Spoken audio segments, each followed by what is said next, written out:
and show off your sports knowledge and win gift cards to Barley's. Use those gift cards to buy some delicious food and drinks, and you can take it all in with their wide selection of TVs and indoor projectors. Barley's Tap Room and Pizzeria.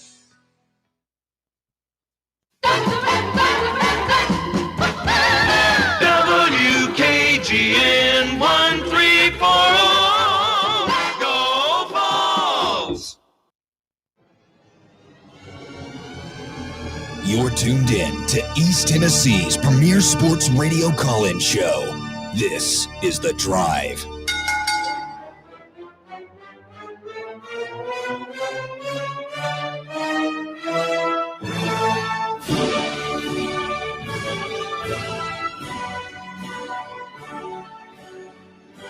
And hello, good afternoon, and welcome to another stellar edition of The Drive here on Fan Run Radio. Russell Smith punching the time clock at 3:01 on a beautiful Wednesday afternoon. We are live in the White Claw Hard Seltzer Studios. Baron Walker with me for the next 3 hours as we try to figure out what to do with ourselves on this Over the Hump Wednesday. Hope you're doing well. Thanks for tuning in. The boys out in the lobby are getting ready or watching classic Tennessee-Arkansas games out there. I think they've got, I couldn't tell if it was 94 or 96. I think it's 96. Was Danny Ford still coaching them in 96? I believe so. They had Danny Ford on the sideline. Yeah. Cody was watching the 2002 6 overtime in another room. A lot of Arkansas. Yeah, that's what, the guys are getting ready here at Fan Run, man. They're familiarizing themselves with the history of the series. It's weird, man. Like, my first memory of us playing Arkansas was in the 89 Cotton Bowl before they even joined the league. When Chuck Wedge just ran roughshod all over them. Absolutely. You remember the Arkansas running back? I don't know why I can remember this, I can't remember what I had for lunch today. Madre Hill. Madre Hill was not on that 89 team. He wasn't? No, I don't think so. I don't know. He might have been because he was on, I want to say like the 92 he shredded his knee. He was like one of the first guys to come back from a major knee injury. Young guys like Walker don't know that, like, if you were a running back and you had an ACL back in the day, like, you were pretty much just done. Your career was just over. Like, they could kind of fix it, but not like they can today. We had a guy named Chuck Webb, Walker, who was, next to Jamal Lewis, the best running back I've ever seen here. Like, he was just a Barry Sanders clone, and he was phenomenal. And he tore his knee up in the 1990, Pacific. I don't know if it was the season opener. It was like the first home game. And yeah, we were playing Pacific, and he just shredded his knee on the old turf. And he got up and walked, kind of jogged off the field on it. And you're like, oh, he's okay. It's like the last we ever saw of Chuck Webb. Great player. I was wrong. I got him conflated with Barry Foster and then Ron Dickerson. Yeah, Madre Hill played forever. He was a good back, man. He was one of the first guys like to get the fifth year or something like that, because he had just played forever and ever for them and had a knee injury and ended up coming back from it. The name I always remember that's etched into my nightmares is Barry Lunny Jr. Ooh, yeah. Remember him, 92? Yeah. He came up here, and that was the beginning of the end for Johnny Majors. That punt return. I was at that game. Punt return for a touchdown.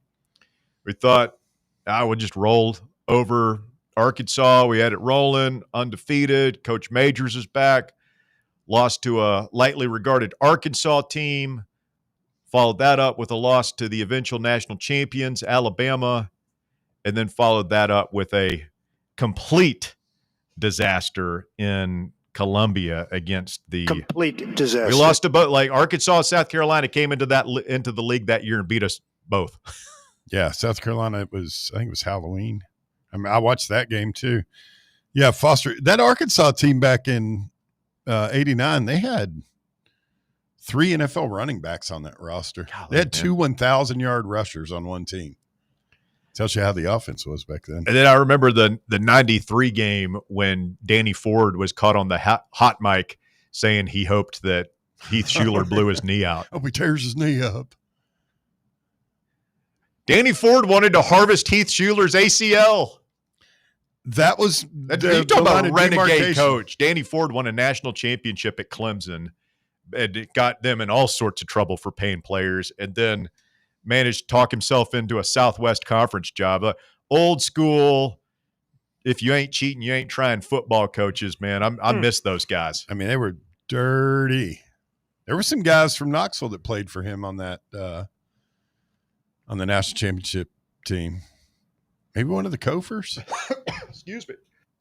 But yeah, it was a wild, wild west back then. I mean, that was before Knoxville guys played for Clemson's national title team. I want to say that we did. I know that there was at least one What player was that, from 82, 80 or 82 that they won it all. Excuse me. Yes. back when you used to get away with just the simplest amount of cheating. Yeah, well, like that's all it took. Like, routine stuff that we just giving guys money under the table. Was, yeah, but there was no internet rumor mill. Exactly. Like, oh man, Eric Dickerson's driving a new Pontiac GT. There was no people weren't tracking flights. Yeah, well, and the relationships between the local media that covered these teams and the universities was a lot cozier. You were not going to bite the hand that fed you. Like if you're covering SMU in Dallas in the 1980s or Oklahoma or Miami or something like that, you might know that Michael Irvin's driving a new Hummer. That's interesting. You probably saw that, but you weren't going to report on it. No. Most likely.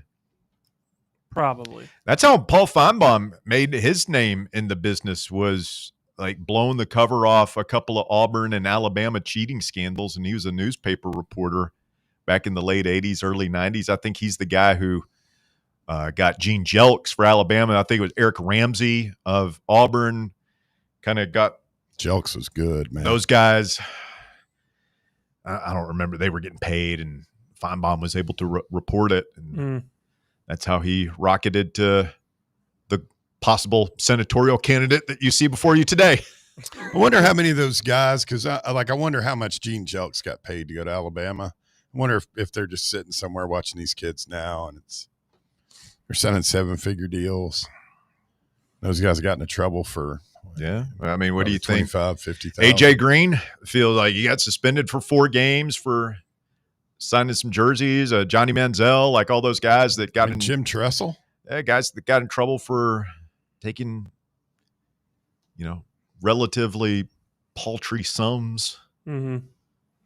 I miss the days when that would be like shocking news to find out. Oh yeah, Isn't it when like that's a level of cheating that they have to discover the one once every 3 years? Yeah, and there's a great book written about it's called Bragging Rights. I see this in McKay's all the time. Like if you ever want to read about like 90s SEC cheating, the whole Philip Fulmer PI recording an Alabama recruiting analyst talking about how they had paid money to get Albert Means. I think they paid, this kid was like a defensive lineman, could barely read, from Memphis.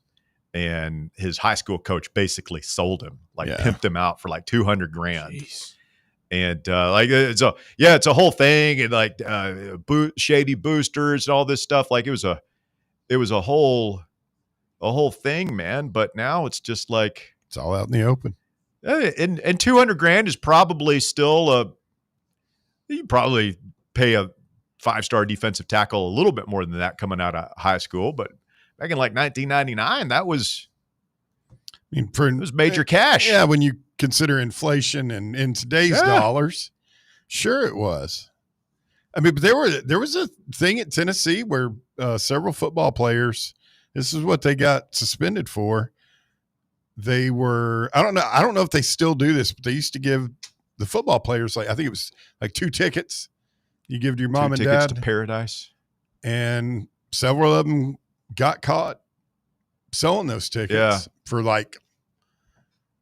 I know one of the guys, and he told me he sold 2 tickets. It was for like $20 a piece $40. Well, even just like the small stuff, like what Johnny Manziel did at A&M, like just selling some autographs, like that type of stuff was like frowned upon and shocking back then, and now it's just we're kind of used to it. Yeah. It's not as fun People when we were find just- out that stuff.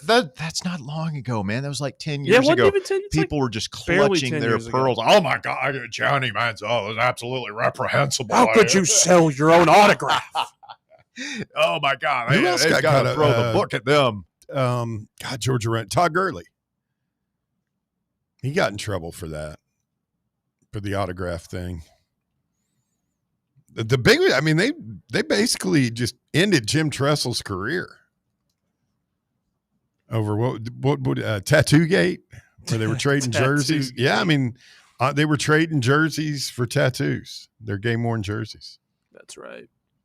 Looks like Dolly Parton is gonna pull through. Whatever, she released a social media video today with the caption, "quote I ain't dead yet." Love how Dolly Parton's going out like a Monty Python sketch. I'm not dead yet. I feel happy. She'll probably go on a 30-city tour now. It's good to hear that she's okay. There were a lot of upset. The town was very It's on edge. on edge when that Yes. news broke late yesterday. When We didn't Dolly- know what to expect. When Dolly Parton dies, it's going to be like the redneck version of the Queen of England. yeah, Like, they like parade her through the streets and everything. I mean, will the funeral procession go down the Winfield Dunn? What is that? The Dixie, the Winfield Dunn Parkway? It just goes right through Pigeon Forge all the Yeah. way to Gatlinburg. just take it all the way around those mountains in the Smokies. I don't even want to think about, when Is Dolly this in goes. bad taste? Talking about Dolly Parton's eventual death? No, I mean, she's who okay now. Many people affectionately refer to as the Queen of Tennessee. Yeah. Queen of Appalachia, basically. There will be a sad day when she passes, truly. but it's not happening yet. What does Dolly say to the god of death? Not today. Not today. 865-966-3435. Your phone number if you want to call or text to the drive this afternoon, 966-3435. We got a biggin lined up. Where in the world is Bob Baskerville? I mean, it's one thing to skedaddle off and miss the Football Friday edition of the show before the open date. Like, I get that. That's a crafty veteran move. I'm going to sneak out of I'm going to use the off weekend to sneak out of town, go relax and sun myself and do whatever it is people like Bob Baskerville do on vacation. But how he has managed to turn that into, I'm going to miss most of Arkansas week as well, I don't know. All I know is my man has taken over the lead for the Crest Cup, given annually to the winner of the Wallace Award here for the fan run employee who misses the most days of work. Bob has taken the lead, a commanding lead. I think Cody is a distant second. And this At this latest point. one it's a pretty good one. It's a humdinger, man. It's a humdinger for why he- he's not going to be able to join us managed to get today. like a full. Is he coming back? We don't know. That's the question. All right, we're going to try and find Baskerville, Yeah. figure out what he's up to.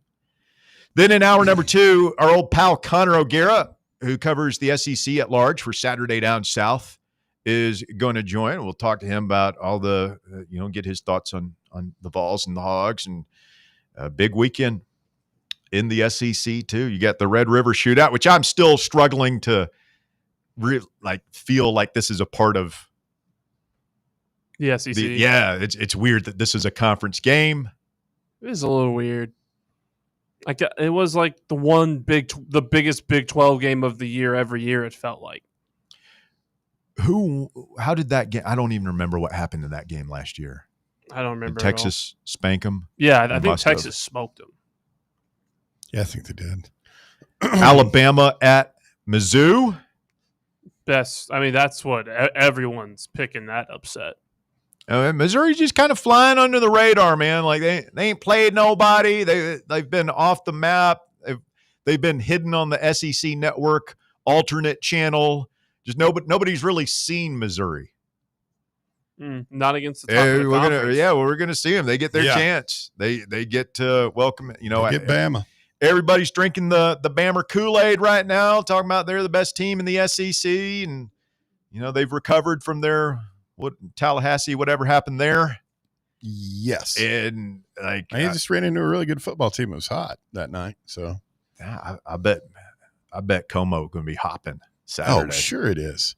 Hey, I did figure out. Okay, so it was Boone Kofer and Terry Minor played at Rule and went to Clemson. They weren't on the national championship Wait, team. Who?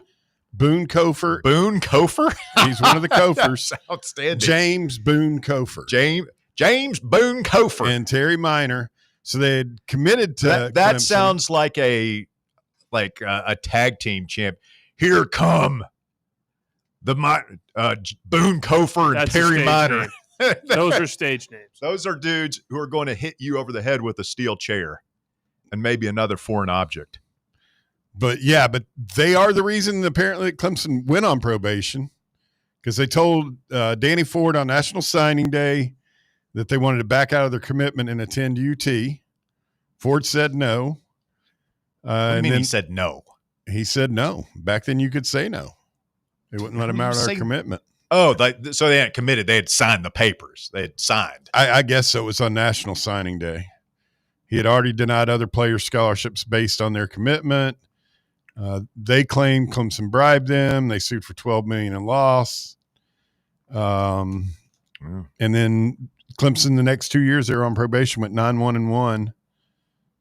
We're unable to play any. There was shady stuff that happened in that was a great time for college football. Florida got hammered on probation in the middle of the 1980s. Oh, that's why the 85 Florida-Tennessee game wasn't on TV, because they were on probation. Bama got popped in the late 80s. Auburn got popped in the early 90s. Bama got popped again in the late 90s. I feel like we got in a little bit of trouble. No, well, that's what's so weird about it to me is, they had the Linda Benzel Myers thing in the late 90s where it was kind of like a grade changing thing. And there was always but there was no NCAA issues for Tennessee when I was growing up, from the mid 80s all the way to the late, for 20 years or so.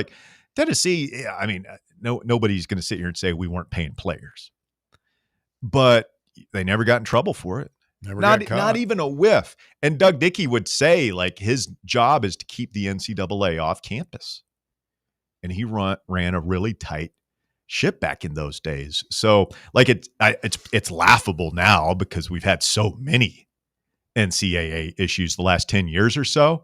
But up until Kiffin, the NCAA did not come near to it. That was, all the Kiffin apologists.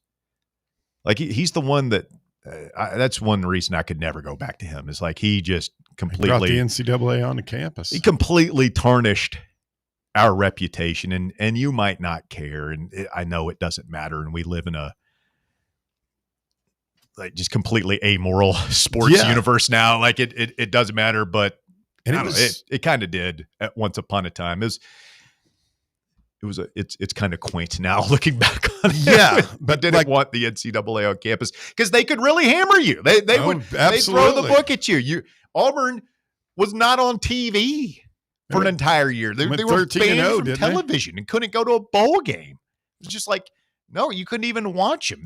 They could get draconian on you, man. If you lost 20 or 30 scholarships over 2 or 3 years, that was like a death knell for your program. It would take you a decade to recover. Well, I mean, Kiffin was here for 9-10 months tops. Yes, 2009. I was on this show. It was the first fall or whatever. I can't remember the DB coach's name, but we were still. It was the last of it because I remember we were joked about it back then, and it had been 6 or 7 years. Technically, we're on probation right now, right? Yeah. Right. Was that part of it? No. We're not on probation? Yeah, we are, but the one I'm thinking was it Willie Mack Garza? Yeah. That was the last. Willie Mack Garza, I believe it was 2016. We were dealing with the last of the Kiffin rot. And we're still dealing with the Pruitt rot right now. Cornbread. Golly. It's crazy. Once the NCAA gets their sights set on you once, they don't leave. It is kind of cool that we have it hasn't really hurt us. We're missing 2 scholarships. No, we're not missing much. But we got the last guy. We were the last ones. Jeremy Pruitt, the last guy to really get nailed by the NCAA. Oh, for sure. Apparently, I hope you weren't going to put this as your top 4.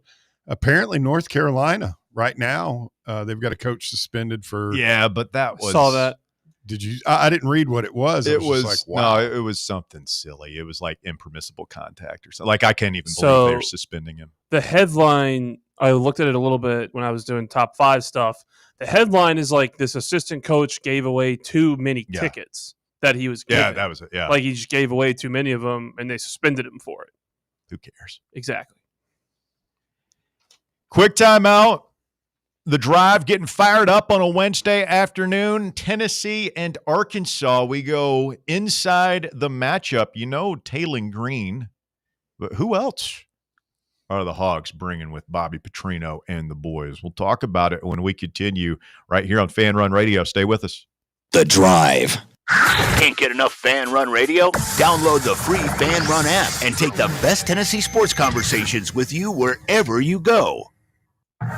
Revenge is a dish best served cold, and so is Garage Beer. And this week, we're out for both Friday afternoon at Trailhead Beer Market. Join Fan Run Radio for a special live broadcast of The Drive this Friday from 3 to 6 at Trailhead Beer Market in South Knoxville, presented by Garage Beer. We'll be giving away 4 passes to the Tailgating for a Cause tailgate party in Circle Park, complete with food, beverages, and TVs for early game watching. One lucky Fan Run listener will win the passes, plus a Garage Beer tailgate prize pack, including a retro tailgate folding chair, shirts, hats, koozies, sunglasses, and more. Registration begins at 3 p.m. with the drawing at 6 this Friday at Trailhead Beer Market, 1317 Island Home Avenue. Come get ready to roast the Hogs on a football Friday at Trailhead Beer Market, presented by Garage Beer. American-owned, Tennessee-brewed, 100% beer-flavored beer.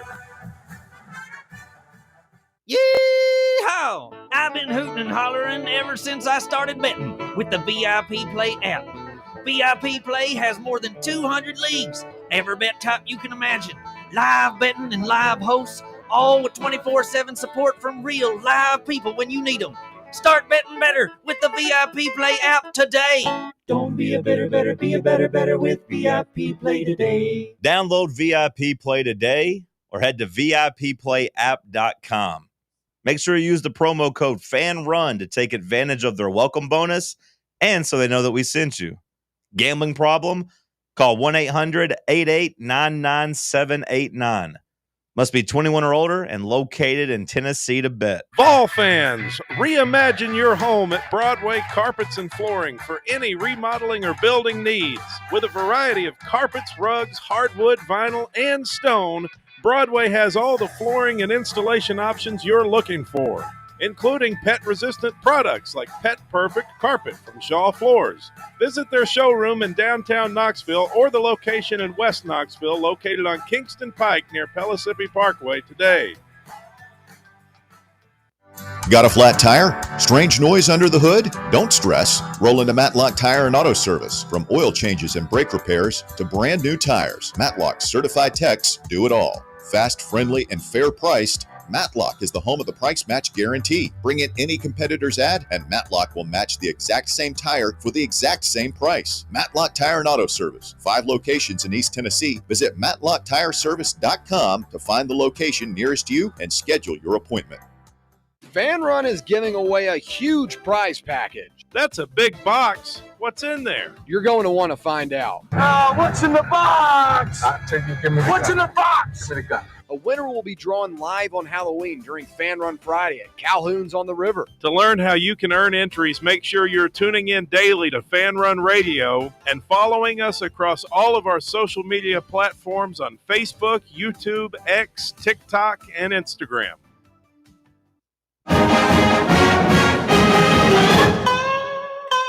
It's time for the Rocky Top Report, brought to you by the Kregner Group. Arkansas running back Mike Washington Jr. providing a little bulletin board material this afternoon. Yep, saw this. I haven't. What's this young man saying? Asked about Tennessee's defense, Washington said today, quote, "They have a great defense, but a lot of holes. A lot of holes in their defense. So it's going to be a fun game." End quote. Don't get it twisted. We had trouble setting the edge. I wouldn't call it holes.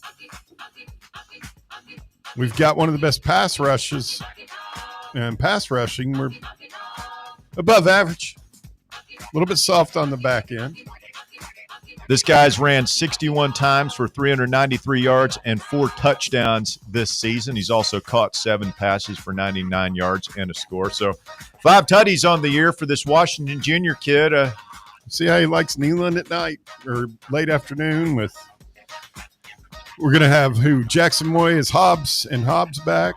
So Heupel was asked about Hobbs being back today and gave a classic word salad, just non-answer. I think he's going to be back. So they have to deal with their offense. I mean, they had 42. Their defense gave up 42 points and 420 yards of total offense in the first half from their last time out. So Petrino fired everyone. I just don't know how many wholesale changes you can make defensively in basically 2 weeks to come in here and deal with Josh Heupel and the Tennessee offense that seems to be clicking. So here's a interesting nug. Assistant defensive line coach Chris Wilson has been handed the play calling duties. He's interim defensive coordinator. Assistant defensive backs coach Shea Hendricks taking over the safeties, and then they bring in a guy, former NFL assistant Jay Hayes, literally off the couch. They just bring this guy in to coach the D-line. So Wilson, the new defensive coordinator, crossed paths with Heupel at Oklahoma. They were on the same staff once upon a time. Interesting. Yeah. I mean, when Heupel's really got his offense rolling, he can almost tell you what the play is before it, and good luck stopping it. I don't know. Maybe I'm not worried enough about their defense. I just find it hard to believe they're going to go from being just absolutely dreadful to being able to deal with our offense, honestly. Is that crazy? No. I mean, I would be surprised if we can't move the ball and score points on them. Much more worried about our defense, and I mean, you kind of got a point there. We do have some holes, yeah. But how much of that can you fix? I mean, for their perspective, they're working in new coaches and everything and probably doing some schematic changes and stuff. I don't think we're changing anything schematically the last 2 weeks, but how much can you fix the whole problem? Because, I mean, we also like how much can you fix setting the edge, filling the gaps, run fits? Right. I'm emptying my football terminology bucket at you right now. I don't know if Levy was scheming us into, for defenses that if it was just Levy being an offensive guy exploiting us, or if those holes are, going to be there every single week. Well, just making tackles too. I mean, right. My untrained eye saw plenty of times where it's like a 6-yard gain, which is frustrating enough, turns into a 15-yard gain because we missed one tackle. That stuff adds up. That happened like 10 times against Mississippi State. Yeah, and then that usually precedes guys having their hands on their hips, and you just get ran through like that. Now, which would you rather have? Us trying to fix, fine-tune some things to get rid of the holes and some of our edge issues, or what they're going through? What they're going through with their obviously defense. Our thing. Yeah, our thing might be fixable, especially as we get guys back the second half of the season. No. That's what you got to hope, is our thing could be fixable. I keep coming back to what we talked about yesterday, man. We should have just paid Jacoby Thomas. I was thinking about that while we were talking about it. Like I think we were just so against paying players after Nico left that we didn't even think about paying Jacoby Thomas in the moment. Well, no, that all went down Was that before? Jacoby left well before Nico. Nico was like the last. Was that? It was around the one to same fall. time, wasn't it? No, Jacoby left it. What? Yeah, after the bowl game. Was that the winter? Oh, was Perhaps that the winter playoff portal? He might have left before the playoff game.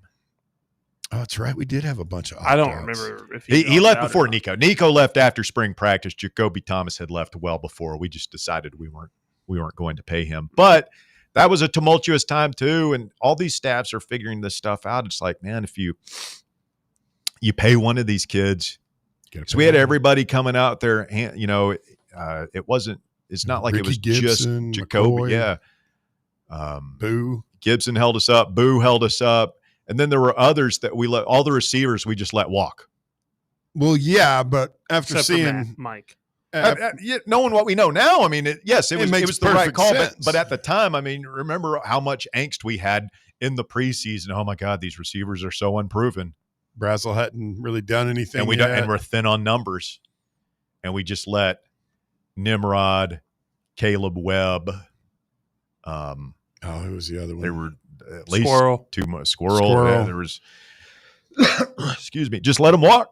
Leacock. Nathan Leacock. Yeah, just let him walk, and that was the right move in hindsight. All right, there's your Rocky Top Report, brought to you by Bo Kregner and the Kregner Group. Such a beautiful day outside. If you're out and about looking at homes, you see that for sale sign in the yard. Oh man, that's a nice place. I want to go check it out.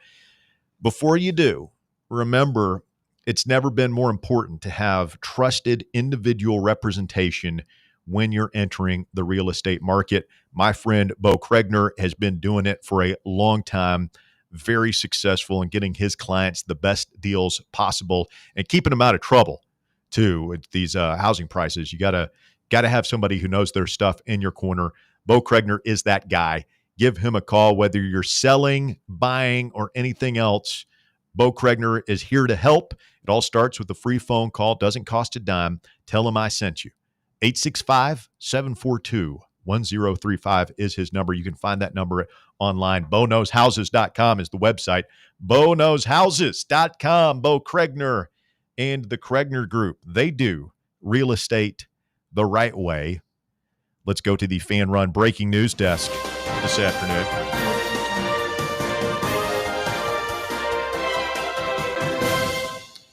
Andrew Jones of the Atlanta Braves, of 247sports.com reports that, quote, potential exit strategy discussions have begun at North Carolina with Bill Belichick.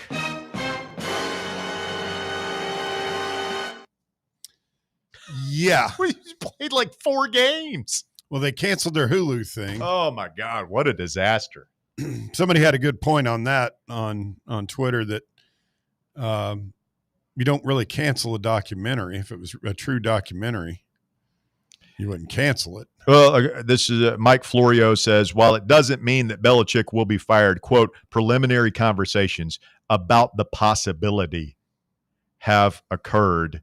The goal would reportedly be to eliminate or minimize Belichick's buyout. I think I saw earlier today where it is like $20 million. Yeah. Which it's a big chunk of change, but for the North Carolina football program, it's not as big as some of these other ones. Yeah, I saw that list. That was who has the Franklin's like 50. Yeah, 40 or 50 in that range.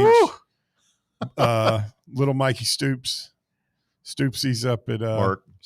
Yeah. Mark, and he ain't. He's 30 or 40. So yeah. Oh and my God, what a disaster! Like, immediately,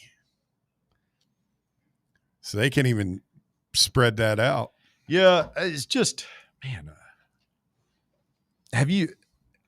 Has there been a guy his age in sports, coach, player, whatever, that has had such a sterling reputation?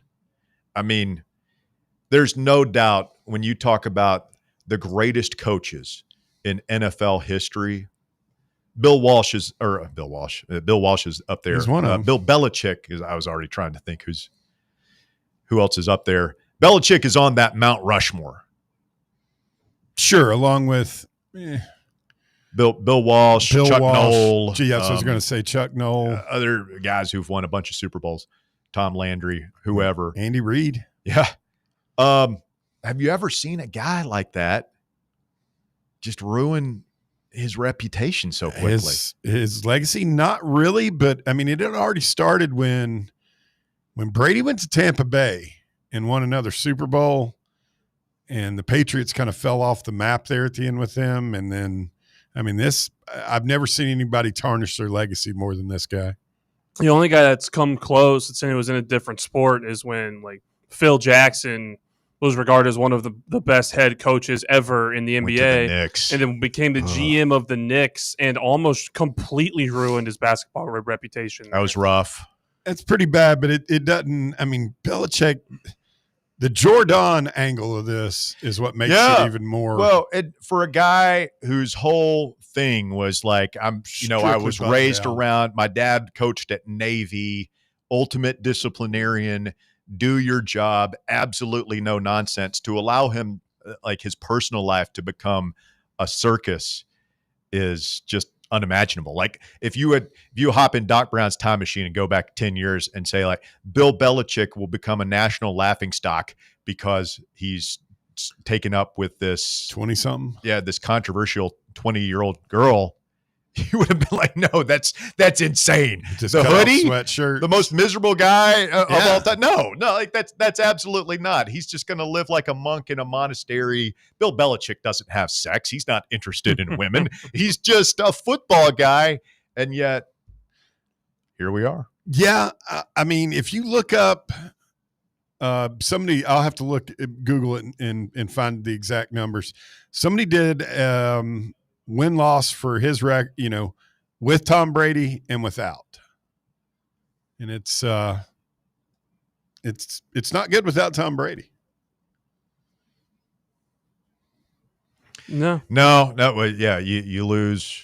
I mean, the players are the guys that lose a guy like that. It's going to go poorly for you. So yeah, I don't know, man. Is Belichick, because he looks miserable. But he always looks miserable. So how miserable is he really? Is he really miserable enough to walk away? Would he hold them up for the massive buyout? It's not like NFL teams are going to be lining up to hire him again. Wonder how long the girlfriend's going to last if he's not if he's just puttering around the house in the spotlight. Yeah. I can't imagine he'd walk away from all of that because like you don't move from the NFL to college just because you're trying something new. Like he wants to be a coach. It's more whether or not how long until his players until he can't get players come and play for North Carolina because it's such a toxic area and they hate Mike Lombardi as much as people have been reported to. Like that's another thing of it. The guys that he's hired as assistants aren't liked by the parents of the players. They're inexperienced too. Yeah. He let his son just bring like GAs and stuff that he knew at Washington and then the old Pac-10 days with him and made them position coaches. And yeah, it's a mess. WRAL.com had a big expose with like anonymous quotes from players' parents and stuff like that. It did not paint a pretty picture behind the scenes of what's transpiring there at North Carolina. All right. Well, we will keep an eye on that developing story. Bill Belichick in North Carolina going south in a hurry. 865-966-3435, your phone number if you want to get on the show this afternoon. We'll come to the phone lines right after the break here. You want to jump on, now's a great time to take a shot. 865-966-3435, your phone number to call or text the program this afternoon. Beautiful Wednesday in East Tennessee, and we're back with more Fan Run Radio right after this.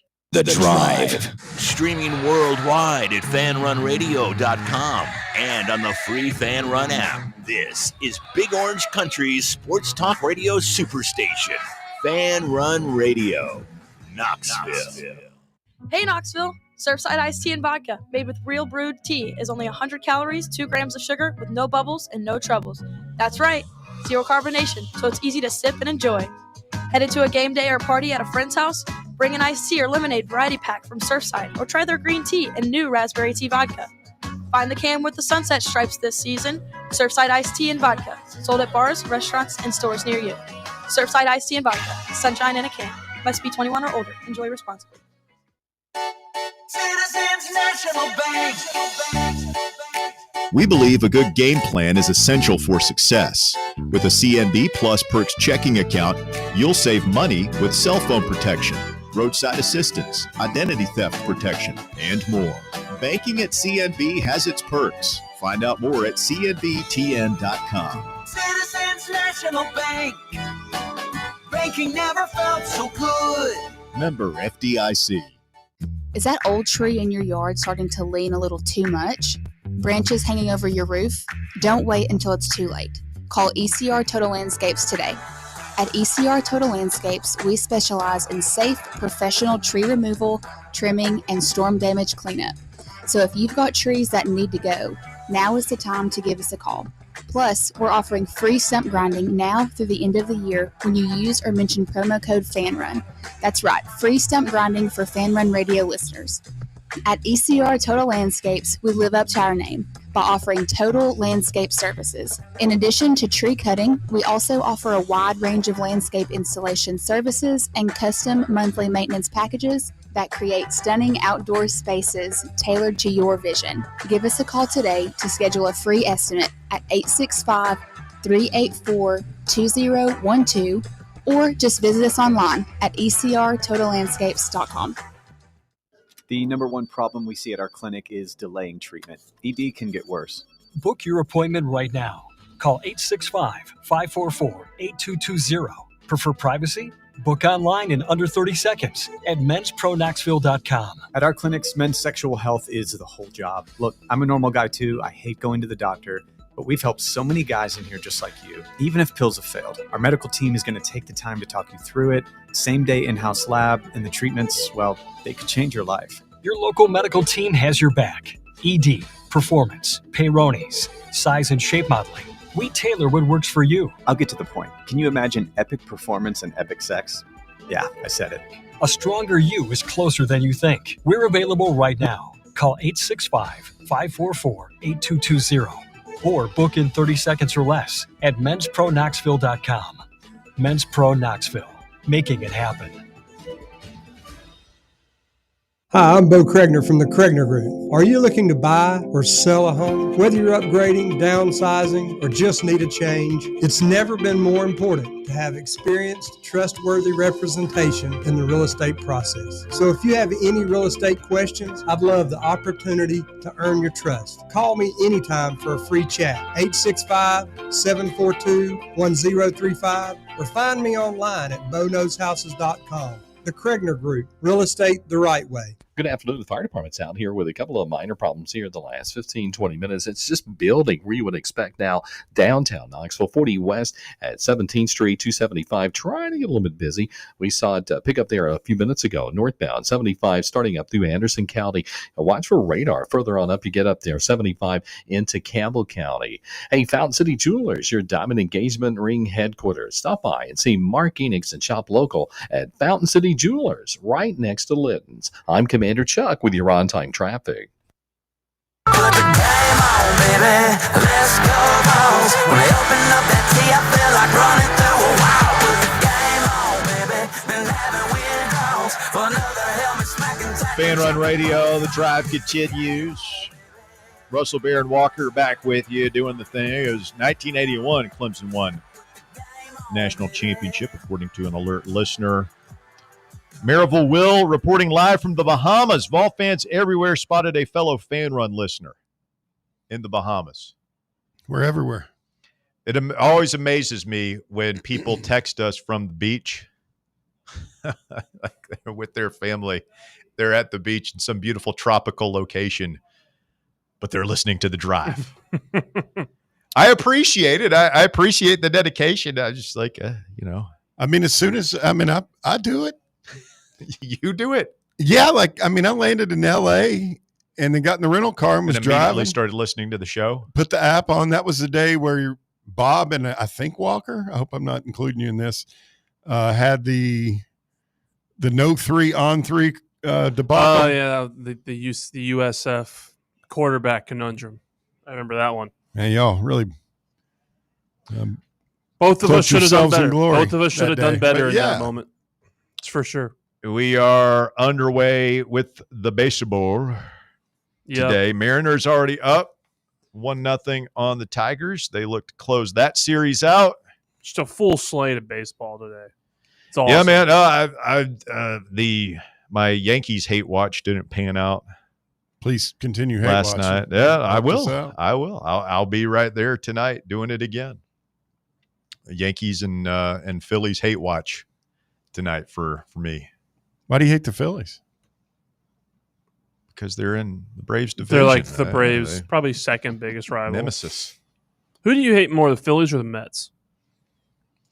I don't really differentiate between the two. They're just, Really? Northeastern, Yankee, just You've had a lot of fun new over money. the years with the Mets' complete ineptitude. Oh, you probably cracked a smile at the end of this year with the Mets. Yeah, that was funny. That was pretty good. That was really funny. All right, so we'll watch that. Yeah, it looks like we'll see. I don't see the Cubs getting up off the mat, so maybe the Brewers and the Dodgers, the two best teams in the NL, for my money. Anyway, That'd feel pretty fitting. Yeah, as a National League series, if not the Phillies, the Dodgers. You got Schlittler going tonight. Yep. The kid. What's his name?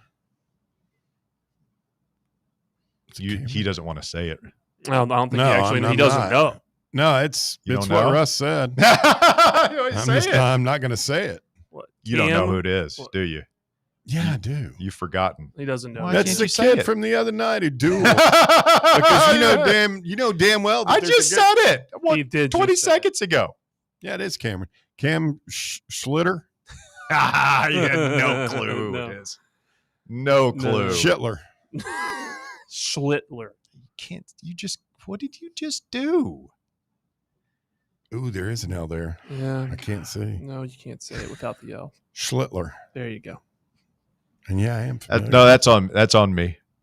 That's on me. I wanted to hear him. You led him and that he did. You led him that He direction. walked right into it. So, Tennessee and Arkansas. Welcome all our friends from Arkansas to East Tennessee, from Vietnam. I can't believe how long it's been since we've beaten them. We do require shoes in most of our eating establishments here in East Tennessee. Sorry if that offends you, but that's the way we choose to structure our society here. Please assimilate, abide by our rules. Please wear shoes, preferably nice ones. Be sure to brush your tooth. Both of them if you got them. Saw where David Gabriel George will be in town this weekend. You don't know who that is. It's a name you'll be hearing a lot, hopefully for many years to come. Fantastic junior running back down. Oh, he's the 5-star kid at Baylor. Yeah, he's coming up for another visit. It's a big one. Shaping it to be us in Ohio State. I saw Stephen Hargis, who covers Chattanooga area high school football, says he's the best high school running back he's seen in his 30 years covering high school football in the state. Yeah, will probably be the most highly ranked running back to come out of Tennessee since Jalen Hurd in 2014. See, 20. I'm trying to remember. The two highest ranked ones are Bryce Brown and. No, I'm talking from Tennessee, from the state of Tennessee. Oh. Bryce Brown was from Kansas. Yeah. Jabari was from Georgia. Yeah, David Gabriel George, fantastic looking player, man. Really light on his feet. I don't know. Who would maybe Dylan Sampson. Is he class of 26 or 27? He's a junior, so he's got a whole nother year. Yeah, class of 2027. And it sounded like it's going to be Tennessee in it to the end. And Ohio State, I know he really likes them as well, but chance to roll out the red carpet or the orange carpet, as the case may be, for young Mr. George, went to Baylor by way of Canada. Who? Say where? Gabriel George. I'm guessing, is that French Canadian? Like George St. Pierre is always. That'd be. Is that the same Canadian. thing? I don't know. Maybe. The last name sounds like it's from British. Maybe just British speculating Columbia. here. So does have some ties to the North. Like you could see where the Big Ten, playing in the Big Ten, might be appealing. It's gonna be hard to. Don't think just because he's playing at Baylor that Tennessee has the ultimate inside track. Although it doesn't hurt. No, and this would be kind of what we talked about a lot over the summer. Like, start stacking the recruiting classes. We're all pumped about 2026, but we already got to be thinking about 2027 too. The other thing that would be nice is if we could get Sampson and Jalen Wright some recognition in the NFL, some carries, some touchdowns. It's going to be hard for Samp, especially right now. Right now, Quinshon Judkins kind of looks like the real deal. Well, everybody needs a backup, right? Even if he's just not getting on the field very much. Is Jalen Wright playing this year? I haven't heard his name much. Didn't he start the season? I thought he had an injury in camp. It kind of delayed him, but they've got Achane down there, so I haven't seen too much on Jalen Wright. If he is playing, he's not getting a whole lot of touches.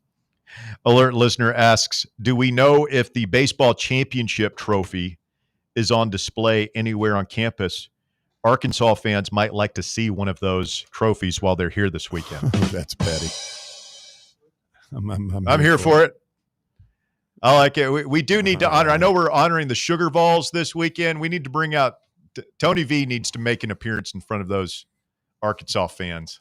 And just let run them see what across a real the field. coach see what a championship coach looks like. Should they do that deal where they have the whole team come out right in front of the Arkansas section down there in the north end zone? And we did that with Kentucky a couple of years ago, and I feel like that's team. when they started beating us again. Is after we did that. It definitely pissed them off. So yeah, maybe not tempt the wrath of the whatever high atop the thing too much there. It's going to be a lot. I'm surprised at how many of the coaches and players from that team and that era are going to be in this weekend. Ron Zook will be here. Yeah. Why? He was on staff. The Zooker. Ron Zook is going to be hanging out with the Vols. Sounds like it. I don't know how I feel about Walt that. Harris. He was the guy that sent our playbook down there, right? It was him and Jack Sells, another former I can't remember who was where. Coach Cutt, Coach Fulmer. I got a problem with that. Statute of limitations run out on the Jack Sells, Ron Zook fiasco. I don't know. 35 years. I'm fairly certain Zook's pretty well liked by the former Tennessee players. Other than that, they all thought it's a damn outrage. But yeah, it's going to be a who's who. Some other name, Von Reeves. They're going to have a basketball scrimmage open to the public. It was just announced today. You can go get your first look at Nate Ament, Jacoby Gillespie, 11:30 a.m. The arena doors will be open, free. I love it when they do that. I used to go to those all the time when Pearl would do that. You can actually pick up, it's good to get a first look. You tell a lot about them.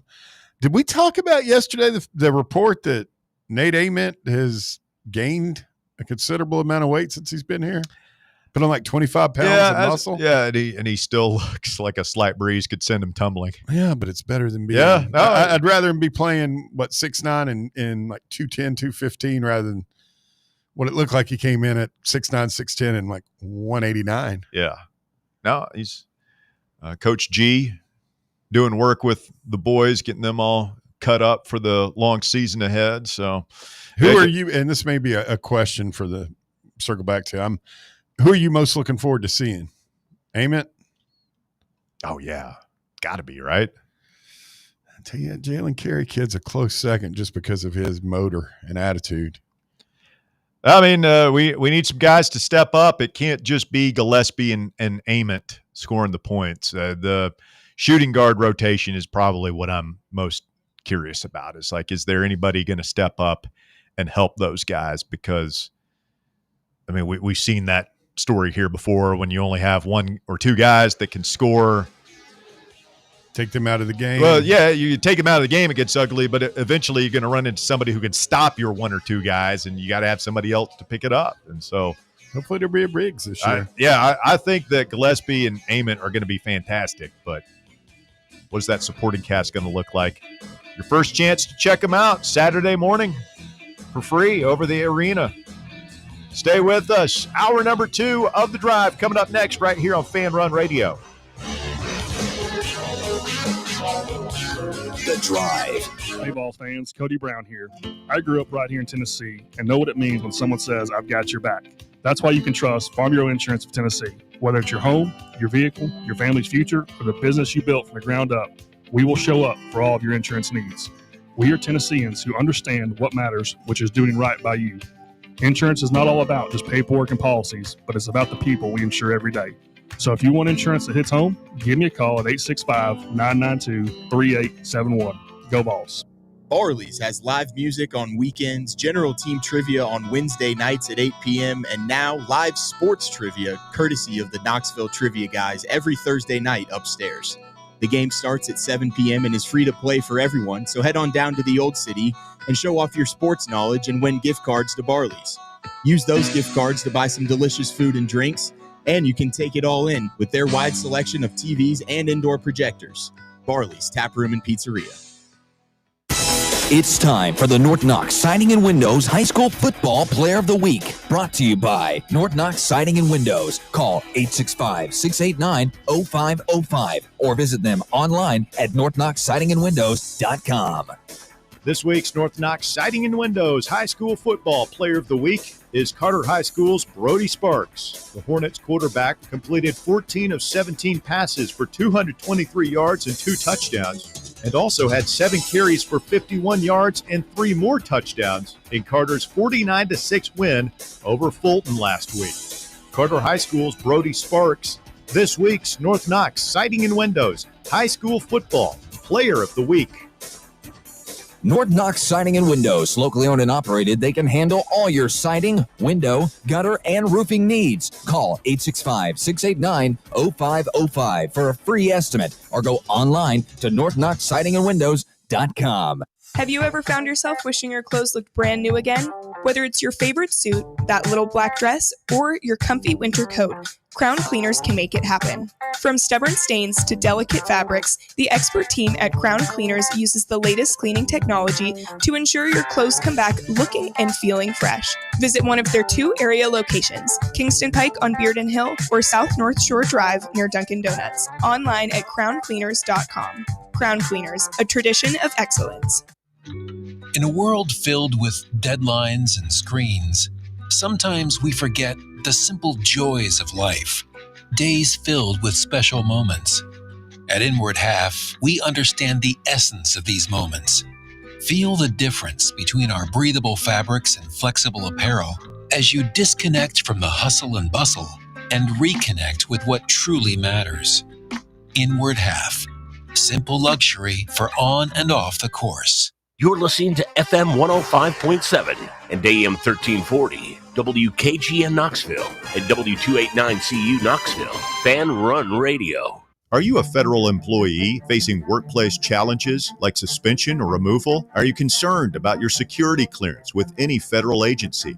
You know the Griffin Law Firm is your trusted ally in military legal matters. But did you know they also specialize in civilian federal employment law? If you're a federal employee facing workplace challenges like suspension or removal, if you're concerned about your security clearance with any federal agency, the DOE, FBI, FCC, or DOD, you might not know it, but you do have legal recourse. The Griffin Law Firm specializes in federal employment law, military law, and security defense law. VFL Marshall Griffin and his experienced team are ready to make your problem their problem, no matter which federal agency you work for.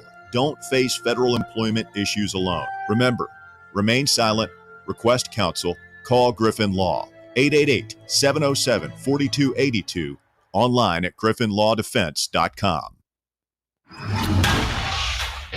It's time for the Drive's Top 4 at 4. Hour number 2 of the drive underway here on Fan Run Radio, and the top 4 at 4 is brought to you this afternoon by Garage Beer. American-owned, Tennessee-brewed, 100% beer-flavor beer. Garage Beer presenting the drive live this Friday at Trailhead Beer Market in South Knoxville. Your first chance to get registered to win the Fan Run box, the mythical box. What's in the box? I want to know what's in it, man. Your chance to pick up a Keg of Glory Voluntary Reaction t-shirt. Your chance to win a Garage Beer prize pack. We're giving away all kinds of stuff Friday down there at Trailhead Beer Market, 1317 Island Home Avenue. Come out and hang with the drive on this beautiful football Friday. At number 1, Tennessee basketball will host an open scrimmage Saturday at 11:30 a.m. Eastern Time at Food City Center ahead of Tennessee football's home game against Arkansas. Admission is free and doors to the arena will open at 11 a.m. in the morning. I know I should just be thankful, grateful for everything that we have. Ament and Gillespie, want to see them, but I can't help but wonder, man, how much better would it, because we were just having the conversation, like who's going to be the third guy? How much better would it look if we had been able to nail down Will McNeely or Ray Rice? Yeah. Both the Rice kid was the big one that we wanted. Just one more shooter, man. Yeah. Just one more shooter. My fear is that we're going to have a really nice season, competitive, a couple big wins. But that's going to be the hole this year. That's going to be the Achilles heel. It's just not enough shooting. We have that cold shooting night in the tournament. Unless you say cold, but willing to, maybe get Sweet 16 or Elite 8 where everybody's really good, everybody's up for the game. You're going to run into a really good team that can shut down your. But the flip side, maybe Ethan Borg is that guy. I believe it's Borg. That maybe the shots are falling and he becomes the missing link. Let's do that. Let's live in our hopes, not our fears. Yeah, and Amari Abram too. We're waiting. He's a projected starter at that spot right now. Hopefully we can see some shooting out of him. Yeah, I should not overlook him. Yeah. You are correct. At number 2, the NCAA is officially moving transfer portal season in college football from December to January. The Division I Administrative Committee voted Tuesday to adopt the proposed dates of January 2nd to 16th as the new transfer portal window for all FBS and FCS players in 2026. So it's final now. It is a final. What was the other thing I saw on that concerning when a coach leaves or gets fired? Oh yeah, the portal immediately opens up. Yeah, it's not. You like that rule? No, the proposal, the one I saw yesterday, were proposing that the portal wouldn't open up for them until either a hire or the new coach has been announced. So I guess that kind of gives a new coach a chance to.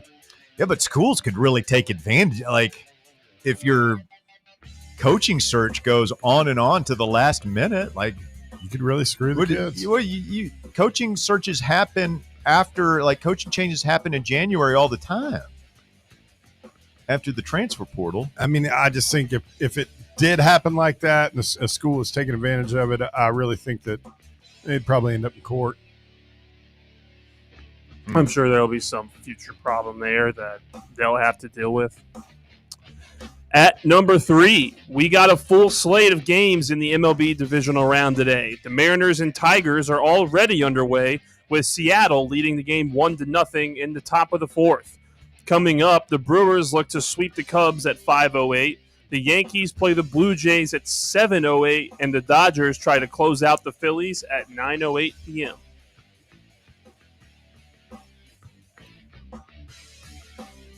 All these baseball games, hard to keep up with, man. I've been watching that more than the football since it started, honestly. Great thing to have on in the background for me. I don't sit there and hang on every pitch, but like last night I was reading something and I had the Yankees on. It was like 6-3, the Blue Jays.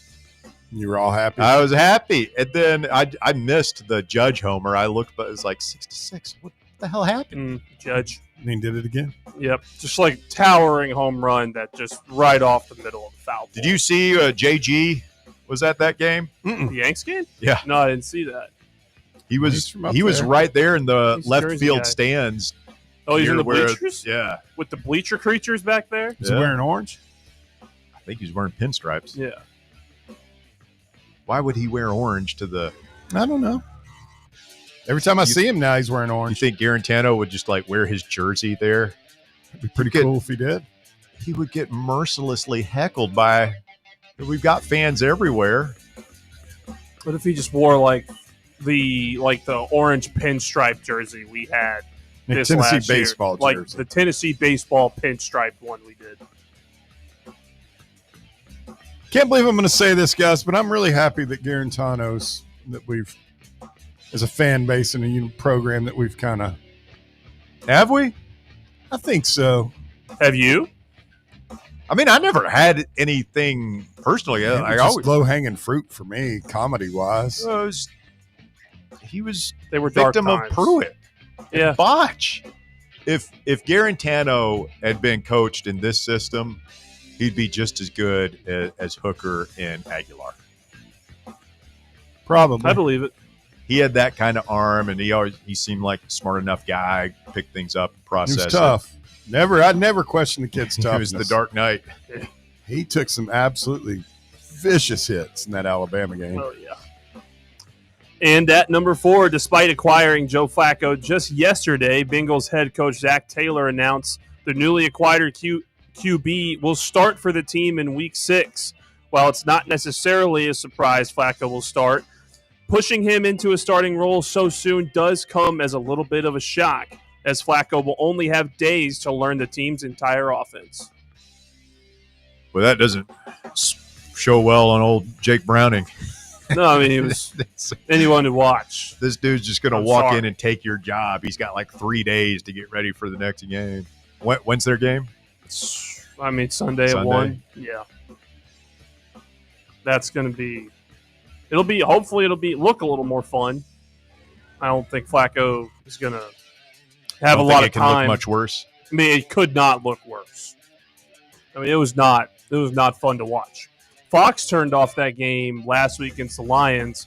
Before the end of the third quarter, they switched it over. They should have turned off that damn and they're just Cowboys like, game. yeah, we're going to go ahead and move to something a little more competitive. So we don't lose viewers. Yeah, that's exactly what they did. All right. Thank you, Walker. That is the top 4 at 4 brought to you this afternoon by Garage Beer, 100% beer flavored beer. Presenting a special revenge edition of The Drive. We're out for revenge against Arkansas, and it all starts Friday at Trailhead Beer Market. Live show, 3 to 6. Oh, yeah, we're also giving away 4 passes to the Tailgating for a Cause tailgate party in Circle Park. So many cool giveaways out there. You're going to want to come get signed up for all of it, giving away a lot of free stuff. And just going to have great vibes, man. One of the ultimate vibes destination for a fan-run live show, Trailhead Beer Market. This is right on the waterfront there, South Knoxville, 1317 Island Home Avenue. If you've never been, please come out, see us. Please stop by, say hello. Just pick up a 12-pack of Garage Beer. Super easy to find. Support the brand out there. We'd love to meet you. Always love meeting new listeners, and we're hoping to put on a good show for our friends over at Garage Beer so that we can continue to fund Bear's lavish lifestyle. Oh, yeah. So come on out and pick up a 12-pack to go of either the classic or the lime. Some people like the lime. I like the lime. It's fine, but I'm more of a classic guy. Both are really good, but the classic beer is just the best pure beer. Yeah. Tastes like beer, feels like beer. It's great. Smells like beer. Smells it. Digests like beer. Mm-hmm. A little buzzy buzz like beer. Yes. It does do that. Got a text from Ben in the text box for us. It says, Ron Zook was an assistant coach at Florida at the time. Sells was basically just a loser with a grudge. My buddy Horsehead was the Kinko's employee that caught him. All right, so Walker, you're unfamiliar with this story, right? I have no idea what we're talking about. Ron Zook, who apparently was on our staff in the 80s, and I guess that's how he got to know Jack Sells, who was also on our staff under Johnny Majors. Zook ends up at Florida. I don't know if he left on his own or got fired, but he's at Florida in 1991. And this Kinko's employee. Kinko's for you have no idea what Kinko's. I've heard of it. You have no idea what Kinko's. Kinko's is a place that like you used to go to get copies or mail stuff. Oh yeah. You could go and make copies, papers, fax things and stuff like that. And so Jack Sells, who has been fired, he's got an axe to grind with Johnny Majors. He faxes our playbook, the Tennessee playbook, from the Kinko's on the Strip on Cumberland Avenue. He's faxing it to Gainesville, to Ron Zook. He's giving them our playbook, and they kicked our ass that year. They generally kick our ass in Gainesville, but this was back before there was some sort of voodoo hex. This was beyond. Yeah, we had beaten their brains out in 1990 and thought we were going to do it again down there, and they smoked us. And the story came out, there's a whole investigative series in the News Sentinel of this disgruntled former Tennessee coach, Benedict Arnold, sending our playbook to the Gators. God, that's awesome. Well, it's part of it because it is kind of awesome. I love that. Yeah. It's college football, right? So good. This guy in the text box, his buddy Horsehead. Apparently, I knew that Horsehead part of it. is his name. That's how he's being referred to. Horsehead. Yeah, Horsehead. Okay. Notice that. I guess figured out that he was faxing the Tennessee playbook, and I don't think they got the whole thing down there. They got enough. Yeah, fragments. Yeah, but Horsehead pulled the plug on it, and then I think he made. Shout out to Horsehead. I mean, that's going above and beyond. I'd like to get him on. I wonder if he'd want to talk about it. Just give us, Yeah, I'd love to hear eyewitness. Because you don't have to do that. You're just working at Kinko's. You're some kid, whatever, man. People want to come in and fax whatever, make copies of whatever. It's not your place to judge. I bet Sells was acting suspicious, and he's wearing a trench coat and sunglasses. I mean, have you seen? You've seen a college football playbook, or you can imagine what it.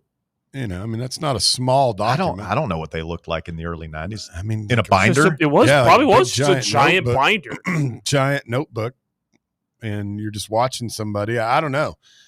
I'll have to get some more information. What do you even do? You walk up to the guy? Excuse me, sir. What are you doing? The story I always heard was I heard, and hopefully this texter will correct me if I'm wrong, but I always had heard the story, the way it was told to me, was that he unplugged the fax machine or unhooked it. And then I think he notified Tennessee immediately. Put the playbook down, sir. Put it down. Put the bunny back in the box. Yeah. What do you think you're doing? You're not faxing that to Johnny Majors. That's a 352 area code. You're sending that to Ron Zook? That's the stuff I'm talking about that we talked about at the top of the show. That type of fun, not too consequential, but just funny college football stuff. Consequential, brother. Anymore. It was on the front page of the morning paper. That's what I mean. That stuff isn't a big deal anymore. We were ready to go to war over that. Oh, it would still be a big deal. Obviously, with the Connor Stallion stuff, it was a big deal. Yeah. Well, who was it? Like that. Wake Forest, that whole deal. Where you remember, was it the color announcer? I think Beamer was involved in that. Shane Beamer? I think so. Yeah, but the color announcer who played, I think at Wake, I can't remember who did who to what. It was Wake Forest, and I can't remember the other school that was involved. You know, stuff like this happens all the time. Yeah.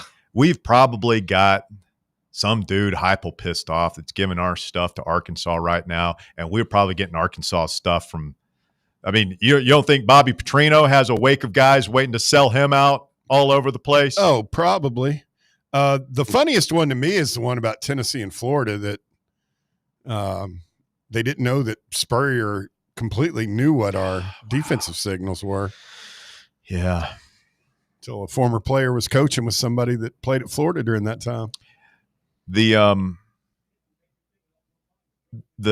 espionage has always been there. Yeah, Spurrier used to film Chavis, because we would just do all our signals. Chavis would just do hand signals, And he didn't. It's not like now we've got the three guys, right? Yeah.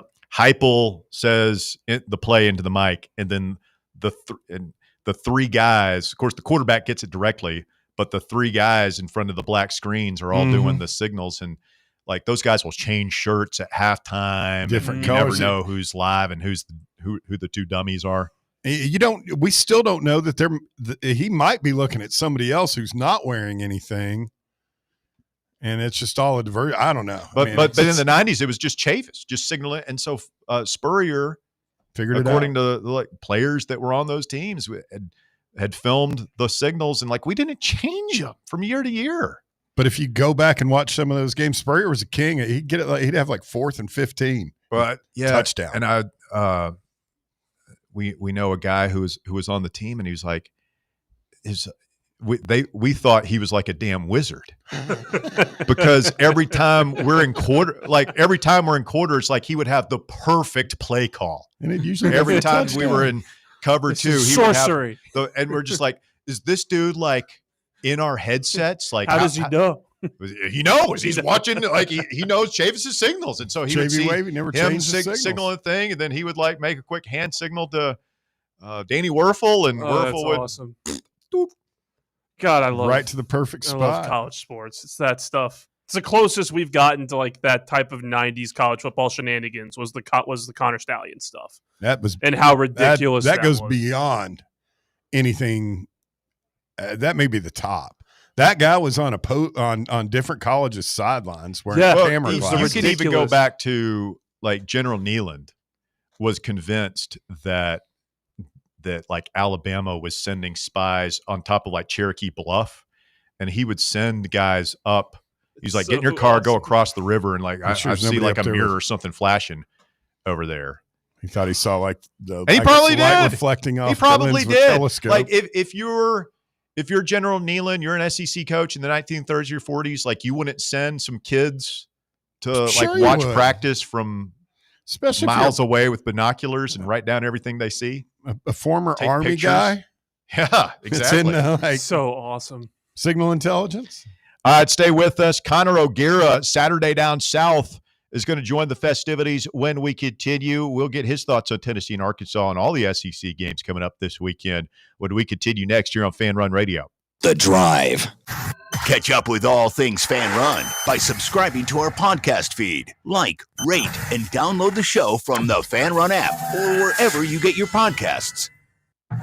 Revenge is a dish best served cold, and so is Garage Beer. And this week we're out for both Friday afternoon at Trailhead Beer Market. Join Fan Run Radio for a special live broadcast of The Drive this Friday from 3 to 6 at Trailhead Beer Market in South Knoxville, presented by Garage Beer. We'll be giving away 4 passes to the Tailgating for a Cause tailgate party in Circle Park, complete with food, beverages, and TVs for early game watching. One lucky Fan Run listener will win the passes, plus a Garage Beer tailgate prize pack including a retro tailgate folding chair, shirts, hats, koozies, sunglasses, and more. Registration begins at 3 p.m. with the drawing at 6 this Friday at Trailhead Beer Market, 1317 Island Home Avenue. Come get ready to roast the hogs on a football Friday at Trailhead Beer Market, presented by Garage Beer. American-owned, Tennessee-brewed, 100% beer-flavored beer. Your smile says it all, so make sure it's saying the right thing. At Knoxville Smiles, we believe healthy teeth mean happy lives. Invisalign is a clear aligner orthodontic treatment that gradually straightens teeth without the use of traditional metal braces. And now, at Knoxville Smiles, we're offering Invisalign special pricing for new patients. Call for details at 865-539-1776 or just visit us at knoxvillesmiles.com. Don't wait another day to love your smile. Smile brighter with Knoxville Smiles. Knoxville, get ready. The big sports show is coming Saturday, November 8th at the World Exposition Hall. Meet your favorite sports stars, Hall of Famer Earl Campbell, baseball greats Wade Boggs, Dwight Gooden, and Jose Canseco, plus UT legends Shamiqua Holtzclaw, Carl Pickens, and many more. Autographs, photos, and memories you'll never forget, all in one huge day. Tickets on sale. Get yours now at bigsportshow.com. That's bigsportshow.com. The Big Sports Show, Saturday, November 8th, Knoxville. Don't miss it. Running a business, coaching a team, planning your next big event? You need more than just gear. You need SM Athletics and Logo Solutions. Custom uniforms, branded apparel, promotional products, done right, done fast, and built to show off your brand with pride. From local businesses to high schools to major universities, SM Athletics is trusted by winners. Get real service, get real quality, get noticed. SM Athletics and Logo Solutions, where your brand comes to life. Visit smathletics.com and let's build something great together. Are you tired of waiting on interest rates to drop before you start saving money? I'm Chris Burleson with University Lending Group, and I've got a better way. With a traditional closed-end mortgage, most of your payment goes straight to interest, not your balance. But with my Smart Loan, every deposit you make cuts your principal immediately and reduces interest in real time. On average, my clients pay off their mortgage in just 7 years. Call me today at 865-388-7634 or visit smartloantn.com and let's turn your income into financial freedom. NMLS number 332941. Good afternoon. Building pretty good now on all the major outbound routes. Crowded already. Chapman Highway going outbound as that traffic builds out towards the Seymour area this time of the afternoon. Still moving right now through downtown Knoxville. It has gotten heavier, no doubt. As you come past 17th Street, West Knoxville traffic's doing what it normally does now. Starting to get heavier. 40 east and west now over the top of West.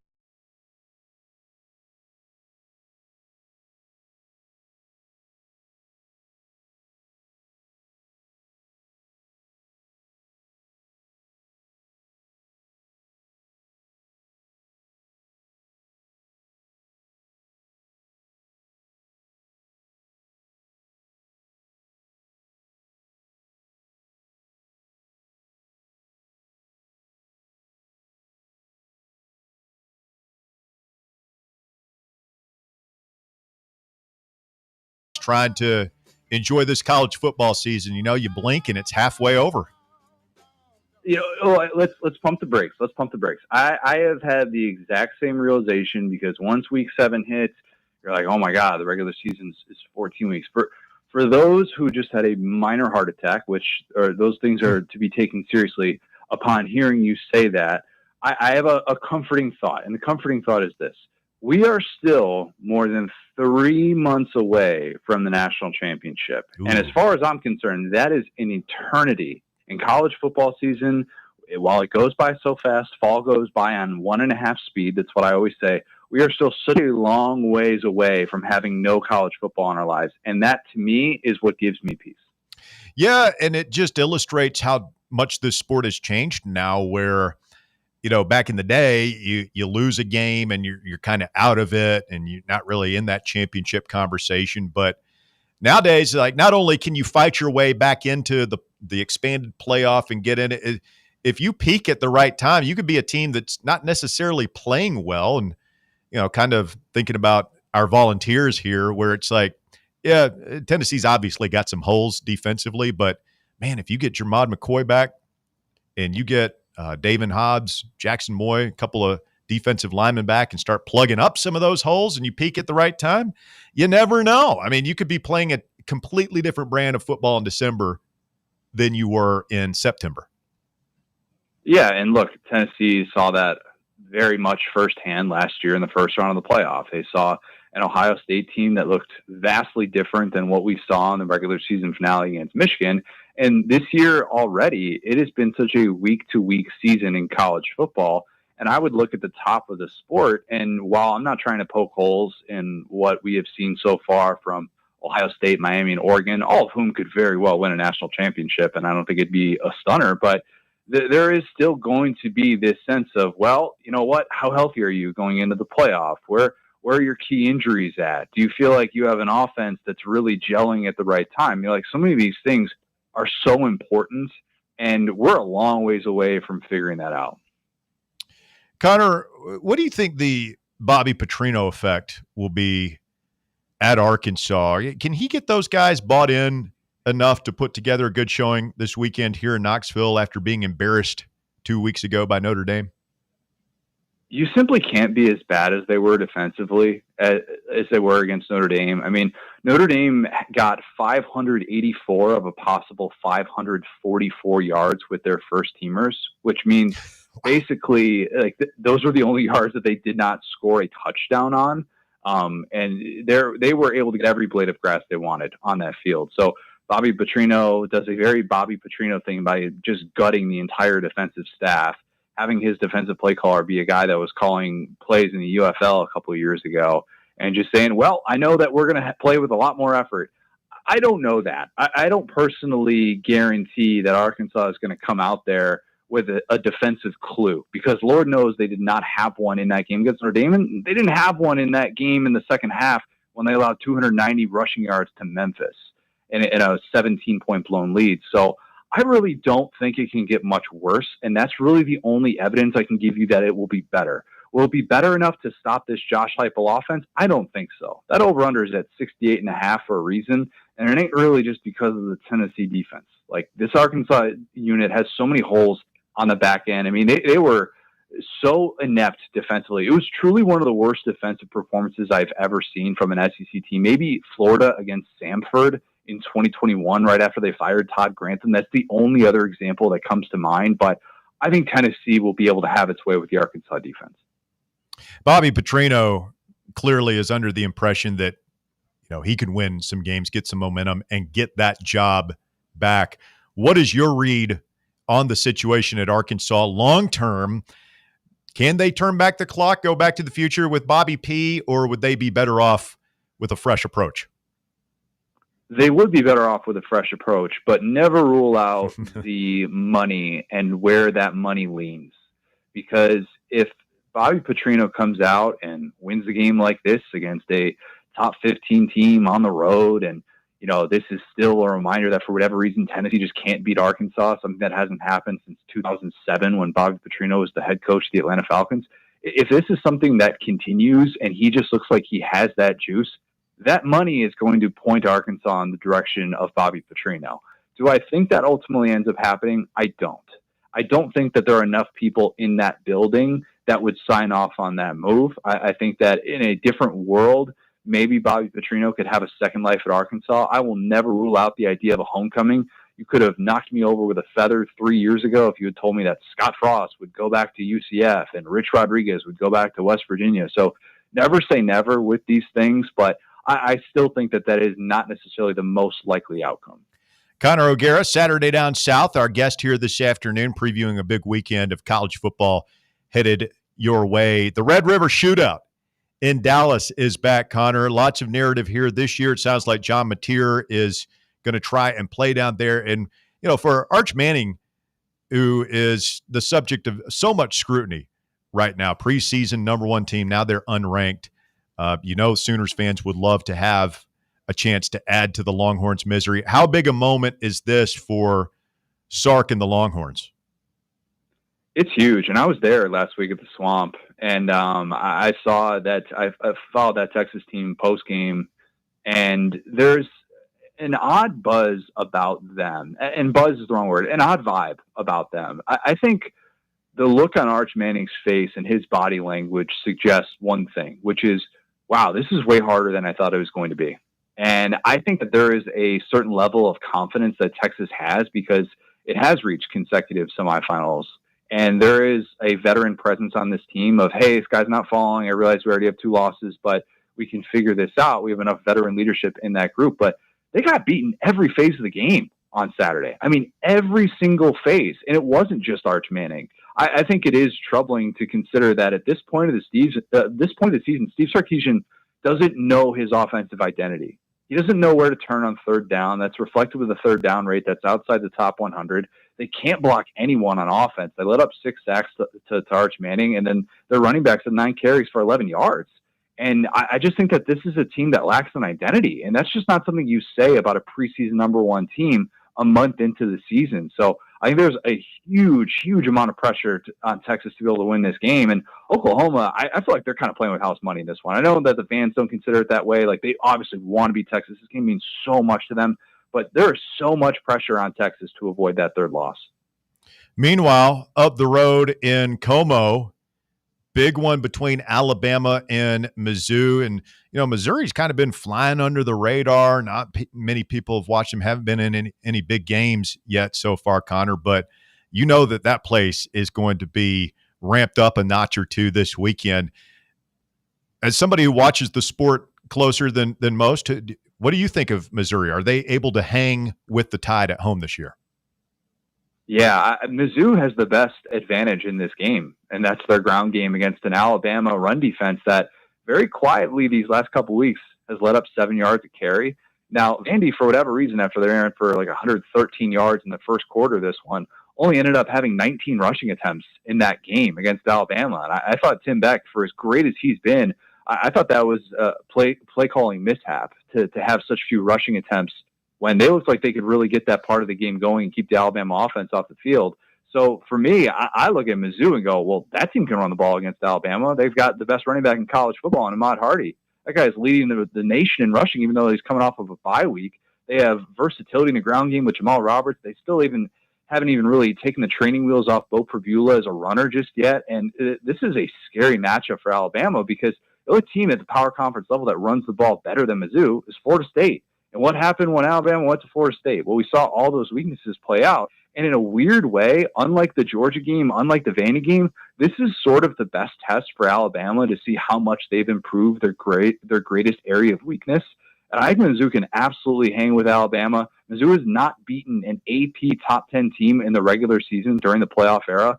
I think this is a very good chance to be there first, but there's always that, what's going to go wrong for Mizzou? And it feels like there will just be one or two of those moments, much like 2 years ago when they hosted LSU in an 11 o'clock kickoff game as well, in which they just couldn't make those key plays down the stretch, and it's a missed opportunity. Connor, the other two SEC games worth monitoring this weekend, Georgia on the road at struggling Auburn, LSU at home against South Carolina. Who has the better chance to pull the upset this weekend? Hugh Freeze and the Tigers in the Deep South's oldest rivalry, or Shane Beamer and the Gamecocks in Baton Rouge? I'm gonna say Auburn, and just because nobody's going to be surprised at all if Jordan Hare Magic just kind of comes out, even though Jordan Hare Magic isn't really even a thing anymore. I mean, they're in home games against power conference teams post Gus Malzahn, they're 5-13. Like Jordan Hare Magic is a thing of the 2010s and not so much of the 2020s. But a game like last year against A&M, that feels like Jordan Hare Magic is sort of playing out. And so if they come out with their hair on fire, it's not going to be surprising. But Georgia's won that game 8 consecutive times, and they've won that game while holding Auburn to 20 points or less in each of those matchups. So I do think that Georgia could come out and just get punched right in the chin and then be able to do what they did against Tennessee and do even what they did against Alabama and be able to get themselves off the mat and make it a ball game. And Georgia, I would still bet on them being able to win a close game. But yeah, I mean, at LSU, if LSU comes out of the bye week and loses to South Carolina at home at night at Death Valley, I think for people that have been high on LSU, myself included, I picked them to win a national championship. That would be the more stunning result because they should be getting healthier in theory. I don't expect Garrett Nussmeier to be fully right, but Caden Durham should be much healthier and he should be able to play in this one. So I think LSU has a better chance of being able to take care of business. South Carolina just a little bit more limited, still way too Lenore Sellers dependent. Connor O'Gara, Saturday Down South. Connor, last thing here for you. North Carolina, Heels 247 site says that, quote, potential exit strategy discussions have begun at North Carolina regarding Bill Belichick. It's a shame that they canceled the Hulu documentary. Wouldn't you love to see the footage of those conversations? Oh, yeah. But things not going well. Major understatement for Chapel Bill. $20 million buyout. I mean, this seems rather crazy to even think about, but it is an extreme situation. Could Bill Belichick be one and done at North Carolina? Yes. This is Urban Meyer with the Jaguars. That's what this is feeling like. Just people in that building, many of whom did not want Bill Belichick to begin with, that have quickly realized this is not working out. He is not in the right state of mind to take on what's asked at UNC. And that's not to say that they should have kept Mac Brown. And honestly, it's not even to say that they should have told Bill Belichick no, because when the greatest coach in the history of football, the NFL that is, wants the job that you have vacant, I think you have to at least consider it if we're being honest. Mm-hmm. But this has gone so horribly. And it's a reminder that in this day and age, like, I think experience at the college level matters. And I can't, you just don't see people that are coming out and going to bat for him. I just don't think he gets it of like who you have to schmooze behind, closed doors, or why this is a big deal, and what's the area that you need to succeed in here, and oh, you can't just hire your son to do this there. Like, there are just elements of this sport that I think have taken him by surprise, whether he missed that or not. And this has one and done written all over it. If we expect him to pay that $20 million buyout, and this will be just one of those weird little chapters where we'll all look back and say, you guys remember when Bill Belichick was UNC's coach in 2025? It'll just be a very strange little chapter in our sports history. Well, just how you relate to kids, right? And their families. That's something that you don't have to. You have a player with the Patriots, a 28-year-old grown man. Like, you don't care what his wife thinks or what's going on with his parents. Like, you care on a human level, but it doesn't enter the professional. Like, right. You hear these stories of, the parents haven't heard from the position coaches and everything. It's different when you're dealing with 18, 19-year-old kids, and it doesn't seem like that's something that ever occurred to him. Yeah, what a crazy thought. Coaching college football is a lot different. It's different, yeah, than coaching the NFL. It makes me respect the coaches who have been able to succeed at a high level and do both. I think the Pete Carrolls, the Jim Harbaughs of the world, I think it's no small feat to be able to pull that off. And who knows, maybe there's going to be more down the road of coaches who are truly able to do both. We've just seen so many of those struggles of the guy that tries to go to this level or that level. It's not just the college guys going to the NFL, a la Nick Saban, Steve Spurrier, Urban Meyer. Like, there are examples of this as well, where you're just going to be kind of scratching your head going, this did not work out. That was just not something that was geared for them with the way that they're wired. Always love talking college football with Connor O'Gara. He's at SaturdayDownSouth.com. You can follow him on X at CJ O'Gara. Connor, great stuff as always. Really appreciate the time. Thanks, guys. Thank you. Connor O'Gara, one more time on the program. And just a thought here. We've had a lot of fun with this topic over the years, but the Bill Belichick thing, and you hear Connor saying that, yes, it very, very clearly could be a one and done situation. When you try to hire a name, which is what they did, right, and it doesn't work out. The Urban Meyer example is a great analogy there. Just let the buyer beware if you're thinking about hiring John Gruden to coach your college team. It's like, I don't know. Is that going to work out? I would have some of the same questions, and I don't know. I wouldn't worry about. Go ahead. I don't know that he's serious at the end of the day. Gruden just seems like the perennial flirt and likes to have his name out there attached to the jobs. I don't know if he really wants to coach in the SEC, but if he does, and you're Arkansas or Auburn or Florida, one of these schools sitting down with him, I'd be thinking about what's happened this year in Chapel Hill? Yeah, in North Carolina, and whether or not I want to go down that road. I would be stunned if Gruden didn't get that part of it and wouldn't be good at that part of it. Because he just seems a lot more – just seems like the opposite of Bill Belichick. He's just very outgoing. He's not going to bring his 20-year-old girlfriend.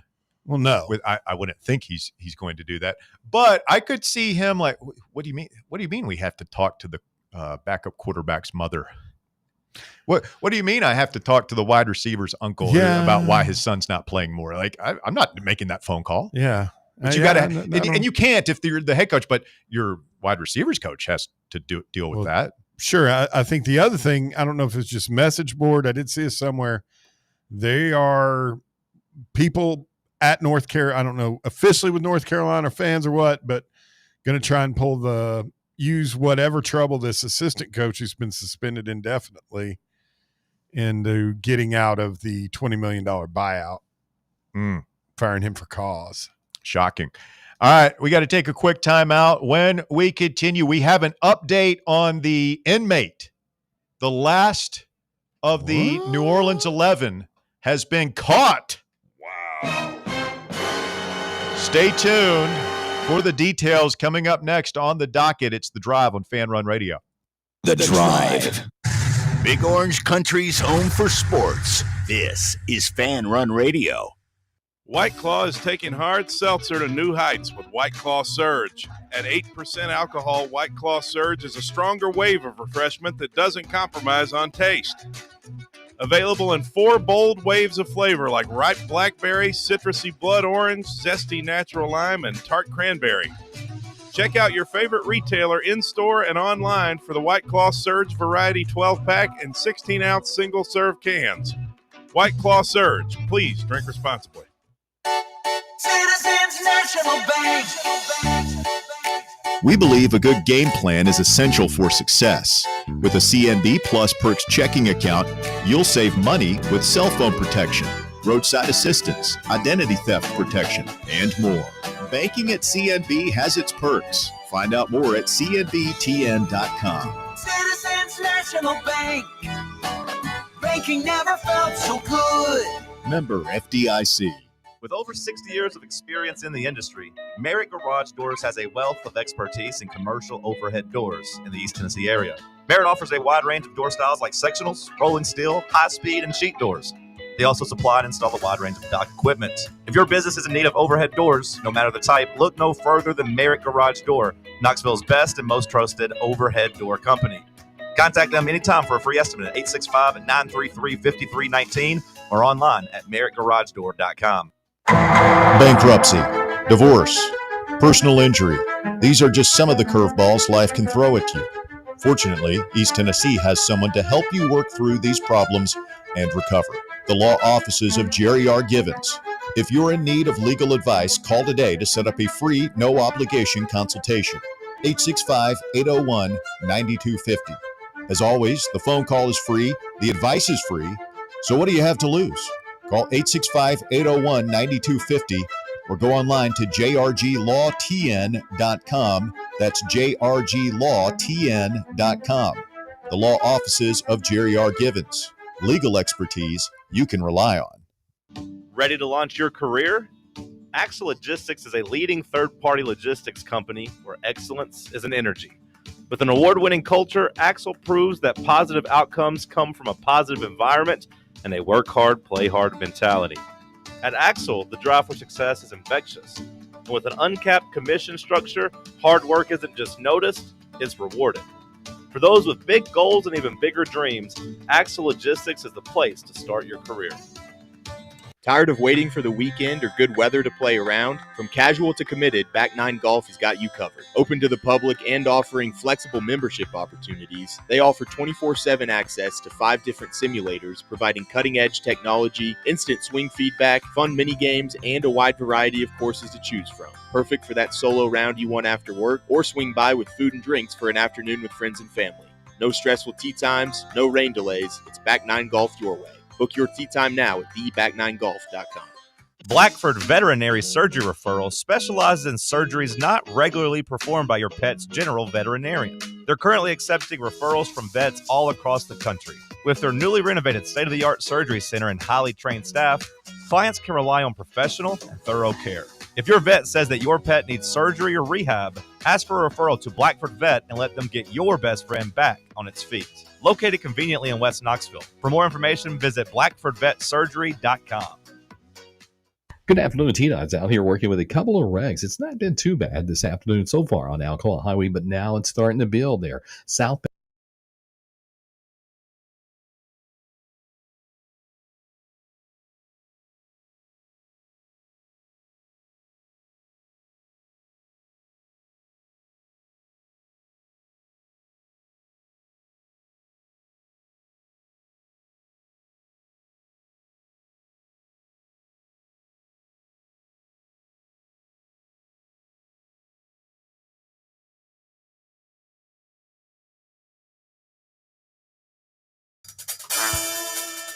The last remaining fugitive who is part of a group of New Orleans jail inmates that escaped earlier this year has been captured after being involved with a standoff with authorities in Atlanta. Derek Groves taken into custody following the incident, according to Louisiana State Police.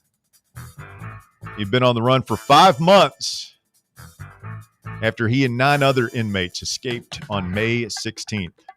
He was down in Atlanta. Not in the swamps like I thought. No. I mean, I guess that's pretty smart. Like, get to a big city far enough away from New Orleans where... Honestly, how they caught him. I don't know. Somebody had to have snitched on him. Yeah, get that money. I bet there was a reward involved. I mean, the ideal thing, you just go to like New York or L.A. and just melt into melt into the homeless people. They'll come looking for you. Just living underneath a pier out near Santa Monica somewhere. Yeah, he's a 4-time murderer, so this dude belongs behind bars. Speaking of people who belong behind bars, this Tyreek Hill stuff, man. You seen the latest here? No. Oh, God. Beyond his leg he's not a good guy, man. thrashed. So Miami-Dade Circuit Court clerk released a copy of the latest petition for divorce from the estranged wife of Tyreek Hill. In the document, Lakita Vaccaro described in detail how over the course of their marriage, Hill would violently threaten her, shove her to the ground, once kicked her out of a car and drove away. Another time locked her out of their guest house. Once he tried to punch her stomach while she was pregnant with a child. According to the document filed by Vaccaro, he also spat in her face the day before she gave birth to the child. In another fight in an Orlando hotel room, he threw her to the ground, twisted her intimate body parts, ripped out her hair, and grabbing anything on her person he could get a hold of. Bad guy. Yeah. Not good guy. Yeah, but I kind of feel like everybody's kind of known this about this guy for a while. Yeah, there's video of him. I can hear it be, there's two sides to every story. A lover jilted, whatever. He'll get his day in court, but these things, there's a pattern here of accusations, right? There are plenty of famous athletes who don't have any of these accusations. Mhm. So, yeah, I tend to lean towards this is a guy who, if he's not locked up, certainly doesn't need to be around these kids. And he's got like a dozen kids by a bunch of women. So he's got some real, not a good guy. Yeah. Bad dude. Good fantasy player, though. He used to be. And speaking of just awful people on the docket today. A 29-year-old man has been arrested on suspicion of starting the Pacific Palisades fire in Los Angeles that killed 12 people and destroyed more than 6,000 homes in January. Really? Yeah. Evidence collected from Jonathan Renderknecht's digital devices included an image he generated on ChatGPT depicting a burning city, according to Justice Department officials. So they caught him with the old digital paper trail. Did they say how he started it? Imagine with a lighter, maybe. Says it was sparked on January 7th near a hiking trail overlooking the wealthy coastal neighborhood. Ignited the Eaton fire ignited the same day in LA, killed another 19 people and razed 9,400 structures. The cause of that fire remains unclear. So the one he set, was that the one that burned down Malibu? The Pacific Palisades. Yeah. That's right above Malibu. 6,000 homes, man. Like, I can't even, maybe I'm just because I'm not a complete psycho, partial psycho, granted, but not a complete psycho. Like, I can't imagine like the guilt weighing on your mind. Like, you just killed people, 6,000 homes just like destroyed. The guy's an arsonist. He's not wired like me or you. So it's wild. It's like just you'll be driving and there'll be cars that are just completely burnt down, still sitting on the side of the road out there. You ever go through a pyromaniac phase growing up? No? You never play with fire? I mean, a little bit. I play with fire all the time. Me and my friends just like starting fires with kids. Completely dangerous. Just idiotic. This dude's like 19. He's a grown man. Like, yeah, you're going to prison, buddy. But we would start. We were so stupid, man. Boys love fire. You do it well. I know Bear did. Yeah. You get out in the woods, try and make fire. Yeah, all that. Ever stuff. get a little bit too big? You're like, whoa, we got to shut this down. This is I never got to a point where I was scared of a fire that I was starting. Done with fireworks and stuff like that. I mean, I still love fire. I mean, man. fiarworks and fire that kind of goes hand in hand. Mesmerizing. You like fire? Absolutely. It's cool. Love it. Cool. Like I'll just sit out, because I live in a heavily wooded area, so I'm always picking up sticks and and just burning off the debris. Where do you burn it? You got a little fire pit. Oh, fire pit. We'll just sit out there and just throw it all out there. Just steer the fire. Get a good. Use an accelerant to get it started. No. Well, newspaper. Just wad up some newspaper and no gasoline or lighter fluid. No, not for sticks. I'm not some kind of weirdo, arsonist. That's pretty wild. I mean, that guy did like billions of dollars worth of damage. Oh yeah, I thought it was just a natural fire from out there. I didn't realize it was an arson deal. What a psycho! I mean, a lot of times those things will, like lightning strikes, will start a lot of them. What a dummy! He kept stuff on his phone. He did Chat GPT to make a picture of a city on fire, a whole city on fire. Mm-hmm. Yeah. You can just go into those AI engines and they'll just create an image. Yes, you better be careful what you put in those Chat GPTs.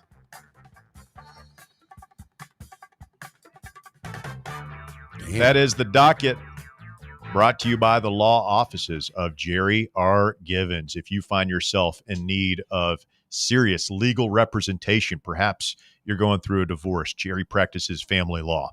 Perhaps you're going through bankruptcy, Jerry can help you through those financial difficulties. If you've been arrested, if you've suffered personal injury, DUI, anything like that, call the law offices of Jerry R. Givens. Tell them Fan Run sent you. 865-801-9250 is their phone number. As always, the phone call is free.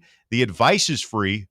So what do you have to lose? Call 865-801-9250 for your free consultation, or just go online to jrglawtn.com. Don't wait. Contact the law offices of Jerry R. Givens today for a free consultation. Remember, the sooner you have a plan of action, the better your chances of taking the correct steps to get the results you want. The law offices of Jerry R. Givens, legal expertise you can rely on. Can you imagine Jerry just sitting in his office and getting that call from somebody like that? Like, what are they accused? I've been accused of burning down 6,000 homes in Malibu, and I don't know, man. Like I'm so fortunate. I've never been in a courtroom. Knock on wood. I can't I feel like at that point, I'm not saying Jerry couldn't handle it, but at that point, you're needing like a O.J. Simpson dream team of 5 lawyers. Either that or just trying to minimize, a situation. Like hope that Jerry could get you out of prison before you're dead. Get you the best deal possible if they've got you dead to rights on something. Yeah, I don't know. That guy's going away for a long time. Yeah, and he should. And I would imagine he's got some pretty intensive mental evaluations. I mean, arsonists and firebugs they're strange people. Yeah. Yeah, they're weird. Scary. So is Bill Belichick. He's a weird guy. Ollie Connolly of It's Optional. The Read Optional. Sorry. Per sources, Bill Belichick has discussed buyout options with North Carolina's hierarchy. Belichick has signaled a willingness to trigger his own $1 million buyout if he can find a soft landing with another team or in the media. Members of Belichick's coaching staff have already spoken to other schools that are expected to be in the CFB playoff about taking on roles during the postseason. From one coach, quote, "The Rats are leaving the ship. Some staffers believe a change will come within 2 weeks." I really never thought Tennessee could be topped with bad football hires between Dooley, Botch, and Cornbread. This one may top them all. Cornbread. How many games did Urban Meyer make it? Not even Jacksonville. Did he make it? Yeah, he was fired in the first year, but did he make it through half the season? I think he did. Who was the kicker he kicked? I don't remember who it was. He kicked the kicker. Yeah, he did. Oh man, that was I just remember that media cycle of Urban Meyer at the Jaguars. He only played 13 games. Or coached 13 Meyer, games. 13 games, the Jets. So that's like almost the whole season. Yeah, but not you're like to December at that point. Yeah. How bad's it got to be that they just weren't going to let he's you coach 5 out games the last 3? Oh yeah, well those You dudes think were over. that footage? Because Hulu shot a bunch of footage. You think that'll ever see the light of day? No.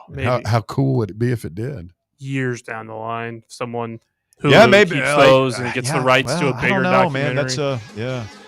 You get in a lot of trouble if you don't have the rights to it. Do you burn the footage? I mean, it's on a cloud somewhere. It's No, they won't digital, burn it. right? I mean, They'll hold on to They it. burnt the dump truck load of illegal stuff he had when he was a Patriots head coach, Spygate. Stay with us. Hour number 3 of The Drive coming up next here on Fan Run Radio. The Drive. Fan Run is giving away a huge prize package. That's a big box. What's in there? You're going to want to find out. What's in the box? What's in the box?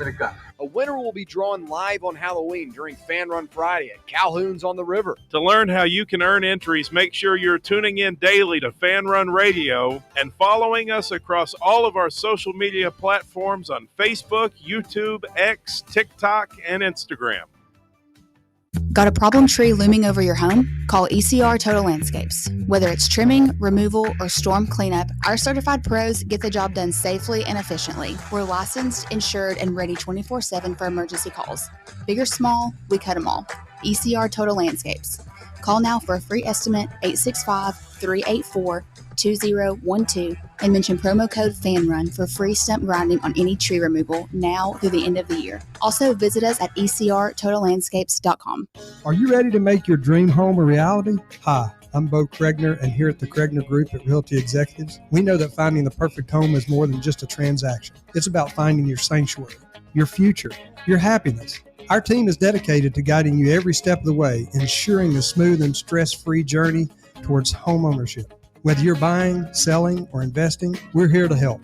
Call me anytime at 865-742-1035 or just visit us online at bonowshouses.com. Dick's House of Sport at West Town Mall is a destination devoted to sport, and it's your destination for exclusive events and experiences.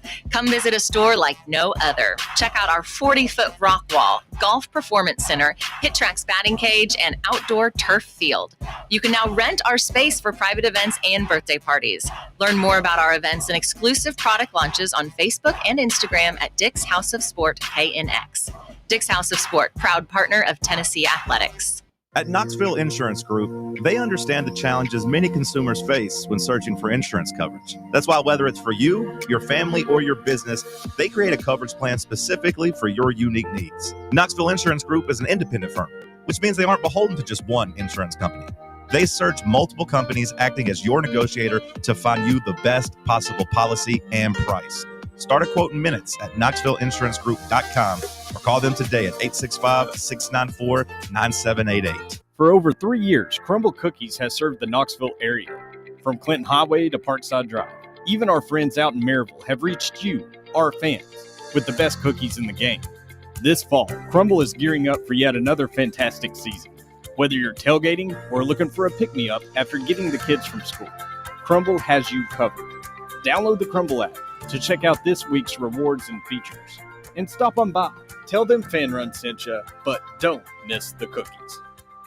You're listening to FM 105.7 and AM 1340, WKGN Knoxville, and W289CU Knoxville, Fan Run Radio.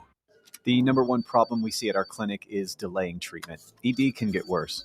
Book your appointment right now. Call 865-544-8220. Prefer privacy? Book online in under 30 seconds at menspronaknxville.com. At our clinics, men's sexual health is the whole job. Look, I'm a normal guy too. I hate going to the doctor, but we've helped so many guys in here just like you. Even if pills have failed, our medical team is going to take the time to talk you through it. Same day in-house lab, and the treatments, well, they could change your life. Your local medical team has your back. ED, performance, Peyronie's, size and shape modeling. We tailor what works for you. I'll get to the point. Can you imagine epic performance and epic sex? Yeah, I said it.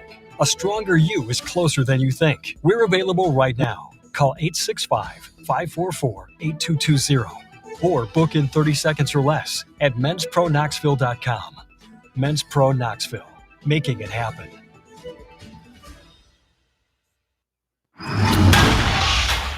It's time for The Drive's Top 5 at 5. Back here on The Drive, Fan Run Radio, and the Top 5 at 5, brought to you by Garage Beer Company. Presenting The Drive live this Friday from 3 to 6 at Trailhead Beer Market in South Knoxville. Come out and enjoy some ice-cold garage beer with Fan Run Radio.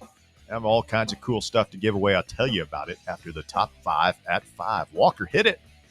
At number 1, Arkansas running back Mike Washington Jr. apparently doesn't have much concern about facing Tennessee's defense on Saturday. In fact, it sounded this week like he's looking forward to the opportunity. He said, quote, "They have a great defense, but it has a lot of holes.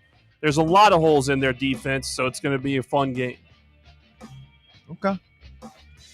Okay, Mike, alert listener also pointed out in the text box that this is the same guy that fumbled on the goal line against Memphis for them. Oh, I don't know that. Contributing greatly to the L they took against the Tigers. Forgot about that game. That freaking guy. And also, like, if you're going to pick holes in our defensive line isn't the place really to start. Well, he did, in fairness to Mr. Washington, he did begin that quote by saying that they have a great defense. That's the first thing he said. They have a great defense, but they've got a lot of holes. But if I'm Heupel and Tim Banks, I'm definitely using that. Yeah. It's like, that's like saying no offense before you offend somebody. It doesn't make a difference. If the guys who weren't on last year's team aren't motivated because they didn't suffer that loss, then that should help motivate you. Yeah, that'll do the job. Yeah, all the, not just the D-line, but I mean the linebackers and safeties too have got to be involved in stopping the run. Yeah. At number 2, according to Heels 24/7, there have been discussions around the North Carolina program regarding, quote, potential exit strategies for Bill Belichick. This comes following reports of a UNC assistant coach being suspended for allegedly giving out extra sideline passes this last weekend. I think that's going to be the least of their problems. Some assistant giving out some extra passes. I feel like they'd want that, considering the stadium already looks empty. They might want a couple extra people. Their biggest problem is they suck. Yeah, players aren't good. And it sounds like just miserable. I mean, I'm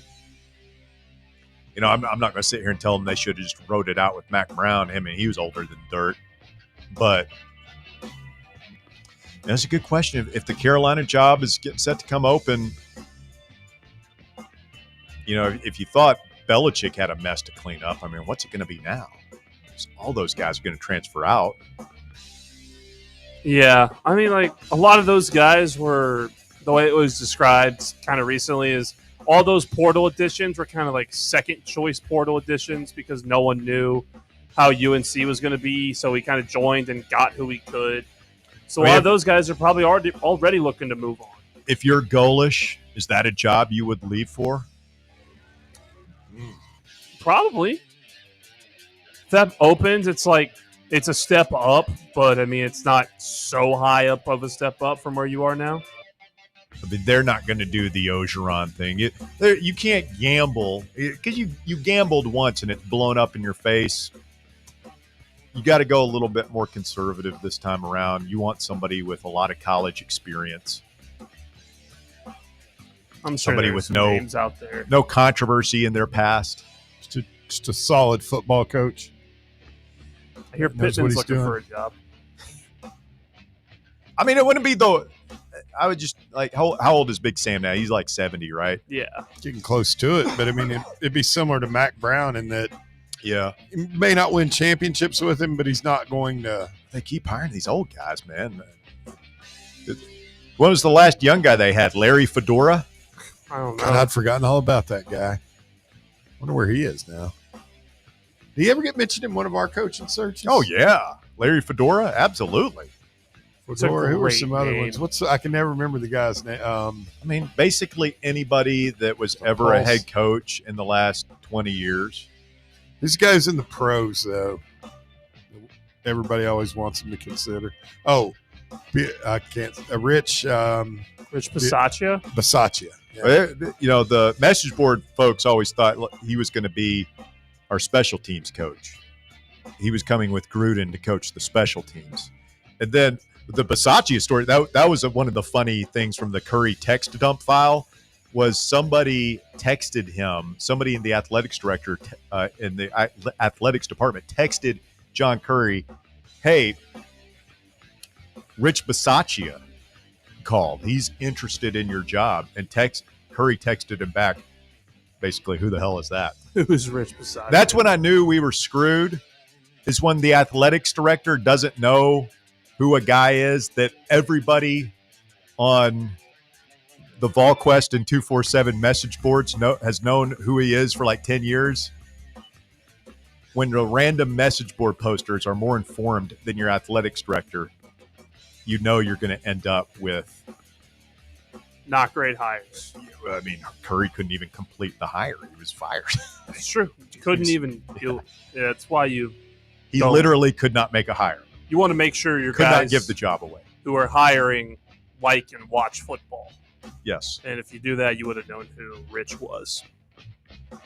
At number 3, the College Sports Commission, CSC, launched an anonymous tip line today that allows people to confidentially report potential violations of the rules surrounding NIL payments and direct revenue sharing in college sports.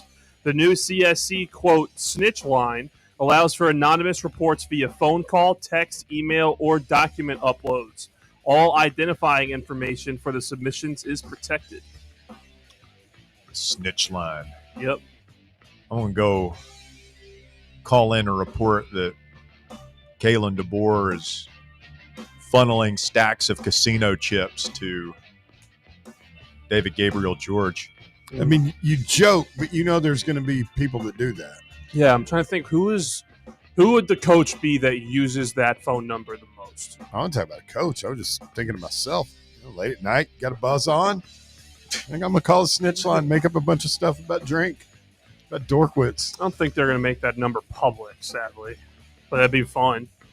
Maybe they should make 2 numbers, one public line for fans to funnel that information through and another line just for coaches. Aren't they saying that the main process, the NIL Go web portal or whatever that they set up to vet these deals is still just woefully behind? I mean, to the point where some colleges are saying, look, we're just going to go back to we're not even going to use this thing. We're just going to start paying people. I mean, it'd probably have a website. I haven't seen it, but I bet it doesn't run fast. It's not like it was. Well, it's like you're saying, it's not open to the public. It's these schools have to submit the deals to be reviewed, and apparently they're not passing a bunch of them, and then there's just a tremendous backlog. So these kids who were promised this money are not getting paid. And so what do you think is happening? Guarantee you they're still getting those checks. Different ways. Yeah. Who could have foreseen that NIL Go would be a complete disaster? Complete disaster. I like that sound clip's coming back. We've used it a lot lately. It's good. It's good. Gotten away from it for a while.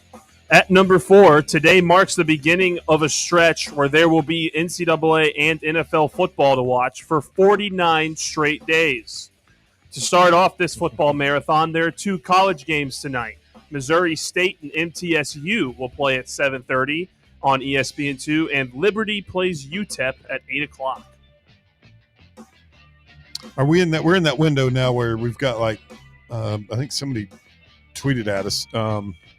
I guess today it would be 48 days without a football game. I heard it was 49. Yeah, somebody said that. I mean, truly, it wasn't long ago. No, I can't think remember someone who it was, might have though. just said that. Yeah. You guys are funny. Get the Sheik on the line. Who would am I on Liberty tonight? Am I on Jamie Chadwell and the boys? It's not tough to go into El Paso and win a football game. Just don't go over the border to don't go the wrong direction. Yep. And at number 5, the oldest and, quote, most haunted hotel in Las Vegas is hosting a contest just in time for spooky season. Thrill seekers up for the challenge will have an opportunity to apply to spend a weekend inside the El Cortez Hotel and Casino, hunting down ghosts in hopes of winning $5,000. The hotel is 84 years old, and guests have seen and heard some creepy things like phantom footsteps and shadowy figures throughout the years. The chosen one will be tasked with walking through the hotel's corridors, casino floor, and other areas that are thought to be haunted using ghost hunting equipment, such as EMF meters, EVP recorders, and thermal sensors. This one's not doing much for me for the kicker. That's why I just had to find some. I bet you I could scrape the bottom of the barrel today, huh? Find something bad. It's middle Wednesday, sometimes you don't see it all. I was not into the whole ghost hunting thing. I grew out of that when I was like 12. I don't know. Bear probably believes in ghosts. No, actually I don't. I think the place is just spooky. I know the hotel you're talking about. I got pictures of it are very buddy of mine, Dave. He watches that ghost hunter shows. Those are so stupid. I watched those growing up. I was about that same age when I got out of it, about 12. I'll tell 13. you what is good. You ever see that movie with John Cusack? It's a Stephen King, but like Room 437 or something. Oh, I have heard of it. My little brother loves that. That movie was twisted. I'm not a horror movie guy, so that one would not have come across my desk. That was a tough one. Tough one to watch. Did you watch Full Metal Jacket last night? No, I did not. I watched baseball. Thank you, Walker. That is the Top 5 at 5. It's brought to you by Garage Beer, American-owned, Tennessee-brewed, 100% beer-flavored beer. Come see us Friday. We'll be live at Trailhead Beer Market in South Knoxville. We're giving away 4 passes to the Tailgating for a Cause tailgate party in Circle Park this weekend, complete with food, beverages, great TV setup, perfect game, perfect spot to watch the perfect game, which will hopefully be played by our beloved Volunteers against Arkansas on Saturday. One Fan Run listener going to win the passes plus a Garage Beer tailgate prize pack with a retro folding tailgate chair, shirts, hats, koozies, sunglasses, all that cool stuff.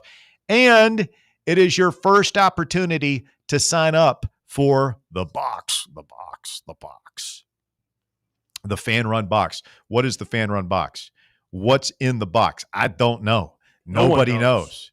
It's the most mysterious radio giveaway in history. All I know is we've got a big wooden box, like 5 feet tall, something you'd see by on a 6 feet wide shipping cruise. I've thought of something that could be in there. Would be really cool. Yeah, go-kart. That would be cool. That'd be pretty sweet. That would be like cool. a mini bike. Yeah, I mean, like a Did you scooter ever- or something that could definitely be in there. Did you have a mini bike when you were a kid? No, I always wanted a go-kart. My parents would not get me one. Yeah, same here. And this girl in my friend's neighborhood, like near us, would have one, and like she would take us for rides, and it was so cool. I wanted Did one. she ever so let you bad. drive it? No, Smart kid. no. I wanted a mini bike, a motorcycle, or a go-kart would have been. Any of those things could be in the box. Would it be presumptuous of me to assume that there will be some mode of transportation in the box? They've told us it's the over $4,000 worth of prizes. I mean, we talked about it yesterday. It could end up being, by the time we get to Halloween, it could end up being $6,000 or $7,000. I don't know. Is there anything? How much do one of those scooters cost? Oh, I mean, you can get one off of. You can get one for $5,000. Oh no, you can get one cheaper than that. Yeah, that's what I mean. You can get one for under that. You can probably get multiple. What about a good e-bike? And probably set you back $1,000 or so, right? I looked at those. Believe it or not, Best Buy sells those things. That probably wouldn't be where I wouldn't have got one, but I want to say they were like that. What you got against Best Buy? That's not the place I go to buy an electric bike. I'd go probably to like a bike store. Oh, there's one for like $1,300, Yeah. $1,200. There's one for $600. E-bikes are stupid. You know, looking back, if my parents had bought me a go-kart or a mini bike, I probably wouldn't have started joyriding and boosting cars. That just occurred to me. You're blaming your parents for not buying you a go-kart. It's for your flirtation with Grand Theft Auto. Boosting cars. Just saying. If only they had gotten me a scooter.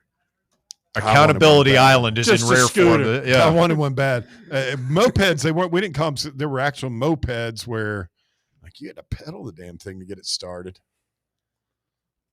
Could be a TV, some sort of tablet or device. I think there's pretty good chance there's going to be something like that in there, something with a screen. I don't think anything's alive. It doesn't have any of those holes like you see on the crates where they like ship at wild animals or something. Well, it would be funny if like DR Vol won it and there's a little person in there. Either that or like Justin Hanna and we had like a Wolverine or something. Have you seen the little person dancers that are coming to Cotton Eye Joe in a couple months? You think DR would come in and go to that with us? No, he wouldn't. Was he scared? What? I was watching something and they were talking about some sort of debaucherous party. Was it Howard Stern? Who was he interviewing? And they're talking about some party that a guy had, a famous person had, and they had little people walking around with like platters of drugs on their head. What is it? That Tucker Max guy? Who's that? He was this guy. He was kind of like Portnoy / Gillis / all those guys before. And he wrote these books. They were the first few were absolutely hilarious. Tennessee's a game weekend he spent in Knoxville was featured in one of the books, but they made a movie about it. But I have no idea. He had a thing for small people. Yeah, well, I mean, they're out there. They are out there. How the hell did we get here? Can we take a break, please? Can we get the hell out of here? Let's sure. Find Baskerville. We get the show back on track. Bring me Bob Baskerville. We'll get his thoughts, the worry meter. The ignoramuses in the text box are chiming in. We'll hear what they have to say when we continue. On The Drive, more Fan Run Radio coming up. The Drive. Streaming worldwide at fanrunradio.com and on the free Fan Run app. This is Big Orange Country's sports talk radio superstation, Fan Run Radio, Knoxville.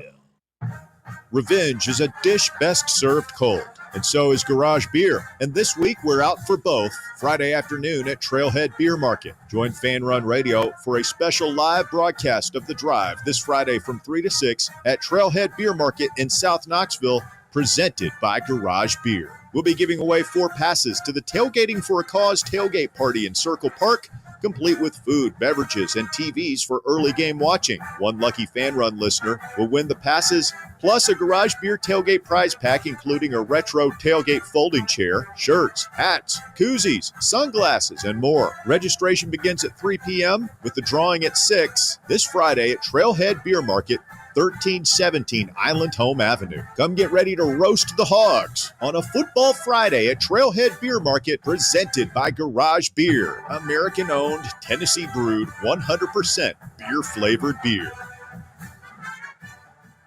Vol fans, reimagine your home at Broadway Carpets and Flooring for any remodeling or building needs. With a variety of carpets, rugs, hardwood, vinyl, and stone, Broadway has all the flooring and installation options you're looking for, including pet-resistant products like Pet Perfect Carpet from Shaw Floors. Visit their showroom in downtown Knoxville or the location in West Knoxville located on Kingston Pike near Pellissippi Parkway today.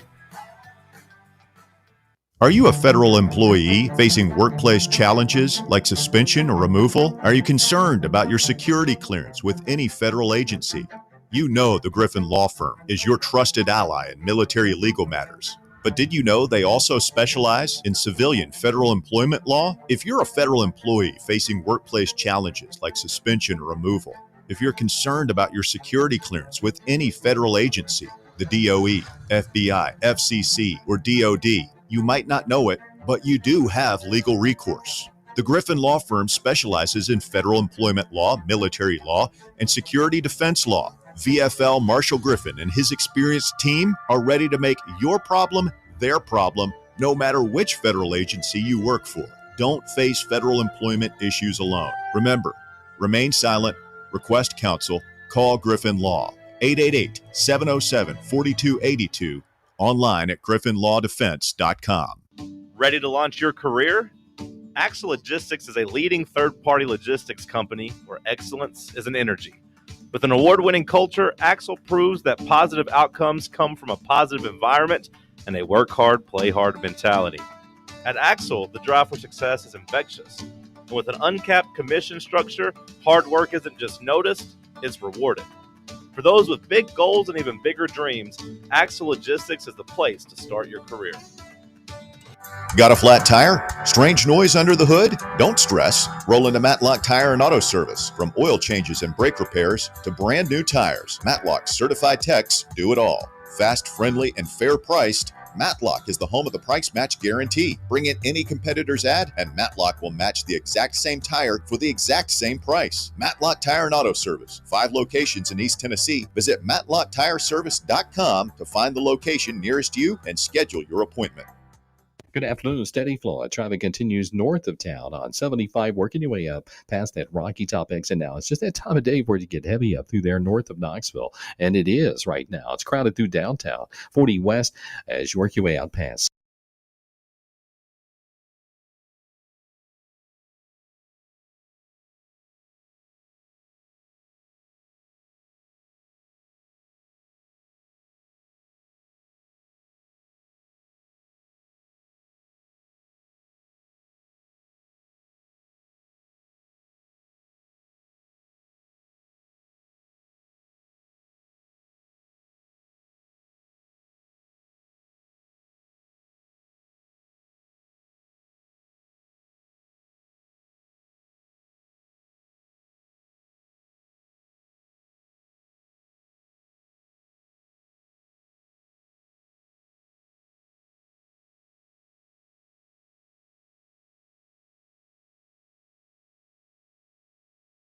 From 4'12" all the way down to 2'10". I noticed that, and I've got a problem. We'll discuss 2'10" in a second. 4'12", why wouldn't you just say 5 feet? Because that's 5 feet. Yeah, that's That is good. 5 That is 5 foot. That is 5 A feet. rare moment of clarity out of me, I know. 2'10". That's like, I mean, that's barely. That's like toddler sized. Yeah, that's like you could pick them up and like toss them back and forth. Oh, sure. From hand to hand. You're not picking up a Maybe kind of 5 foot person. Rear back and shoot that fadeaway jumper with the little person. We've had some people that were close to 5 feet tall that worked with us. They may put it under your arm and just sort of like put your shoulder down and get across the goal line. That's on you, man. I don't know. But 4'12". That is a little bit redundant. Yes, let's bring in a man who's not 4'12", a man who is gigantic in stature, live from the Chateau de Baskerville, Bob Baskerville, on his extended vacation. Bob, are you there? I'm here. Can you hear me? Yeah, it's been so long, I forgot what you sounded like. Well, it's been 6 days, including the weekend. So take it easy. Also, I forgot to mention this, boys, because we talked about this a while ago. Kansas is in town tonight. Tonight's that show at the Cove, Kansas. Really? Carry On My Wayward Son, Dust in the Wind. Yeah. Okay. What's on my mind? That's their. Oh, the Cove. I forgot what. 70s prog rock troubadours, Kansas, and there are tickets available if you want to get in there for just $31. Go how see many? them. I wonder how many are originals. I'd say there's going to be a lot of Metamucil taken tonight by Kansas. Not a lot of grass being smoked. Maybe more, maybe a glass of wine if things get a little. Beer or two. The guys from Kansas are getting on up there in age. Probably not partying like they were back in the day. Bob, how are you partying? Are you enjoying the vacation? It's been fine. There's been a lot of college visits and stuff, so it's kind of a business trip, to be honest. But it's kind of an exciting time and all good. I was going to ask though, did you guys talk at all about this week about Rush and their reunion tour that they're doing? Oh man, I don't know how I feel about that. I kind of saw it. I'll tell you how I feel. Oh, go ahead.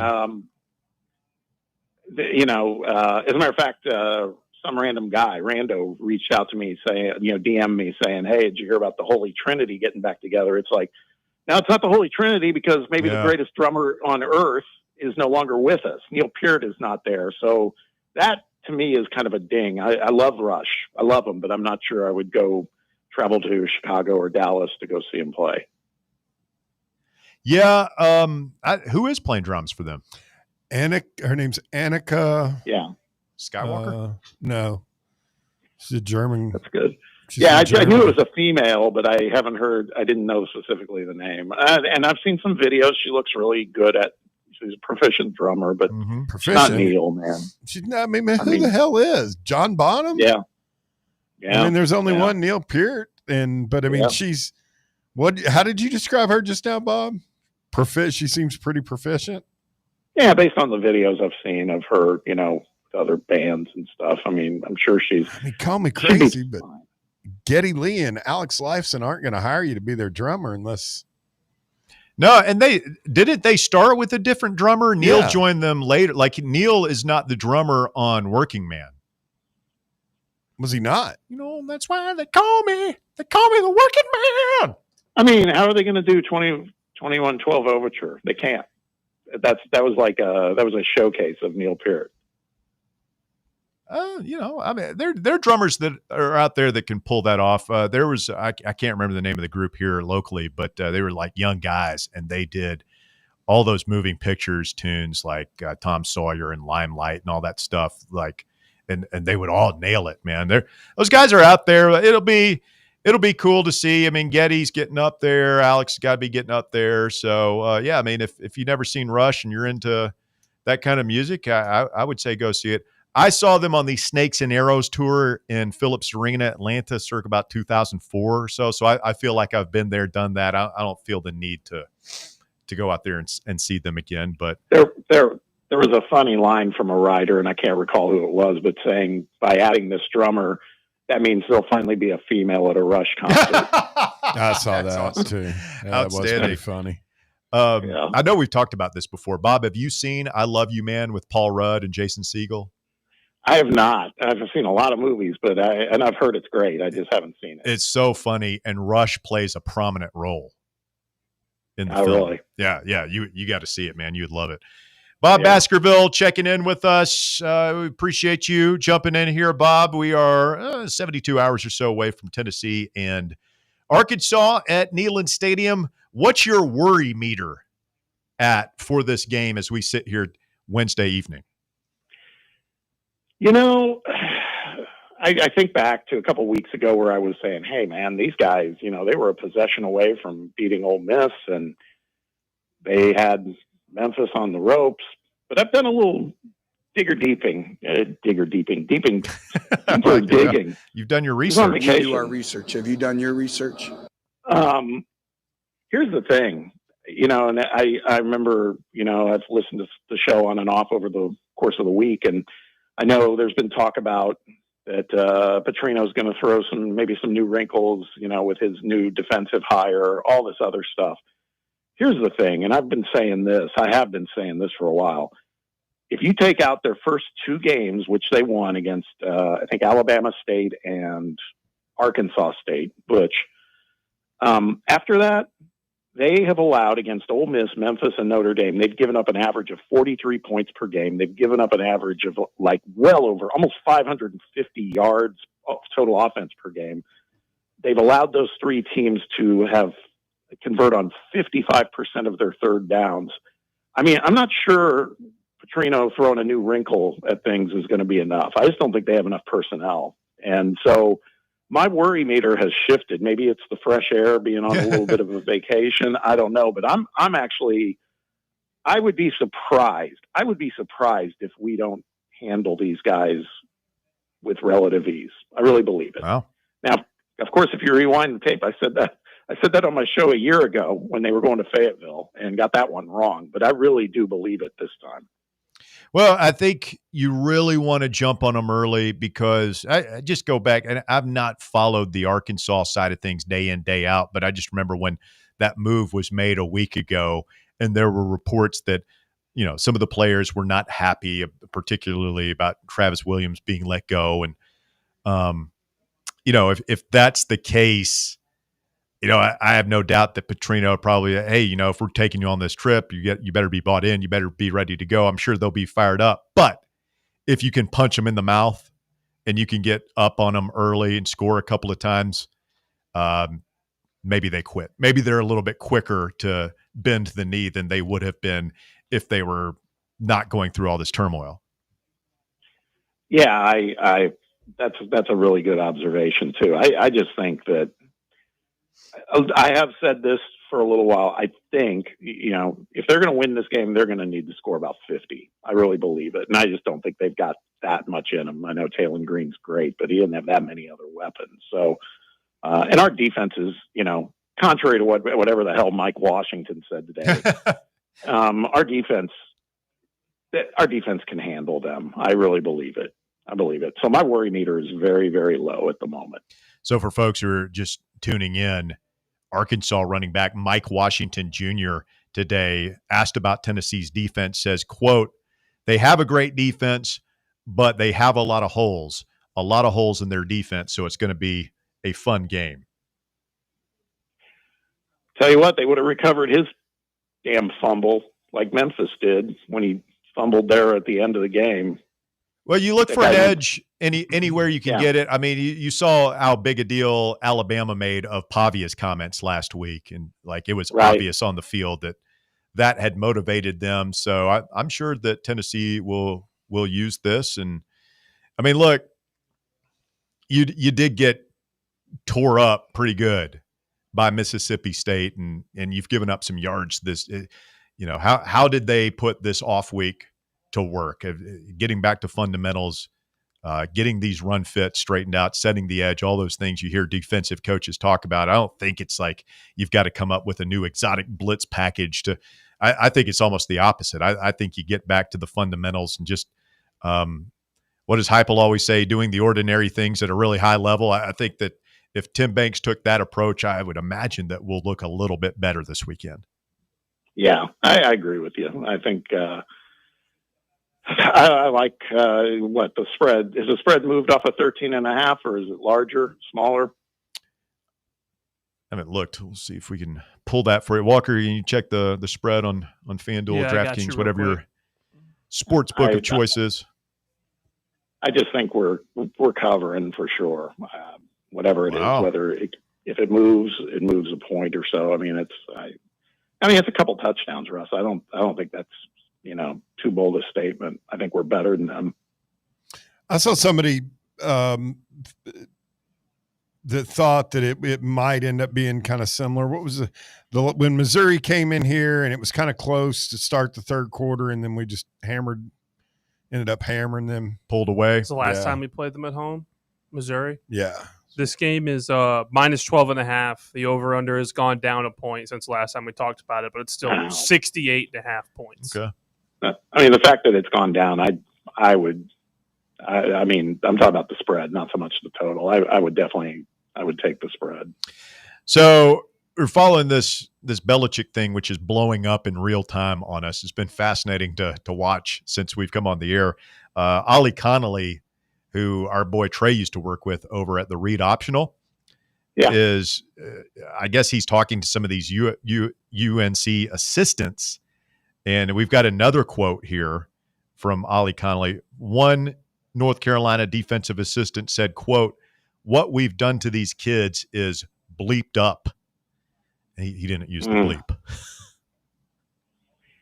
Wow. I knew something was, I think it was this morning or last night, the headline came out that they had suspended production of the follow doc or whatever they were going to do for Hulu on Belichick. That made me wonder. I was like, that's weird.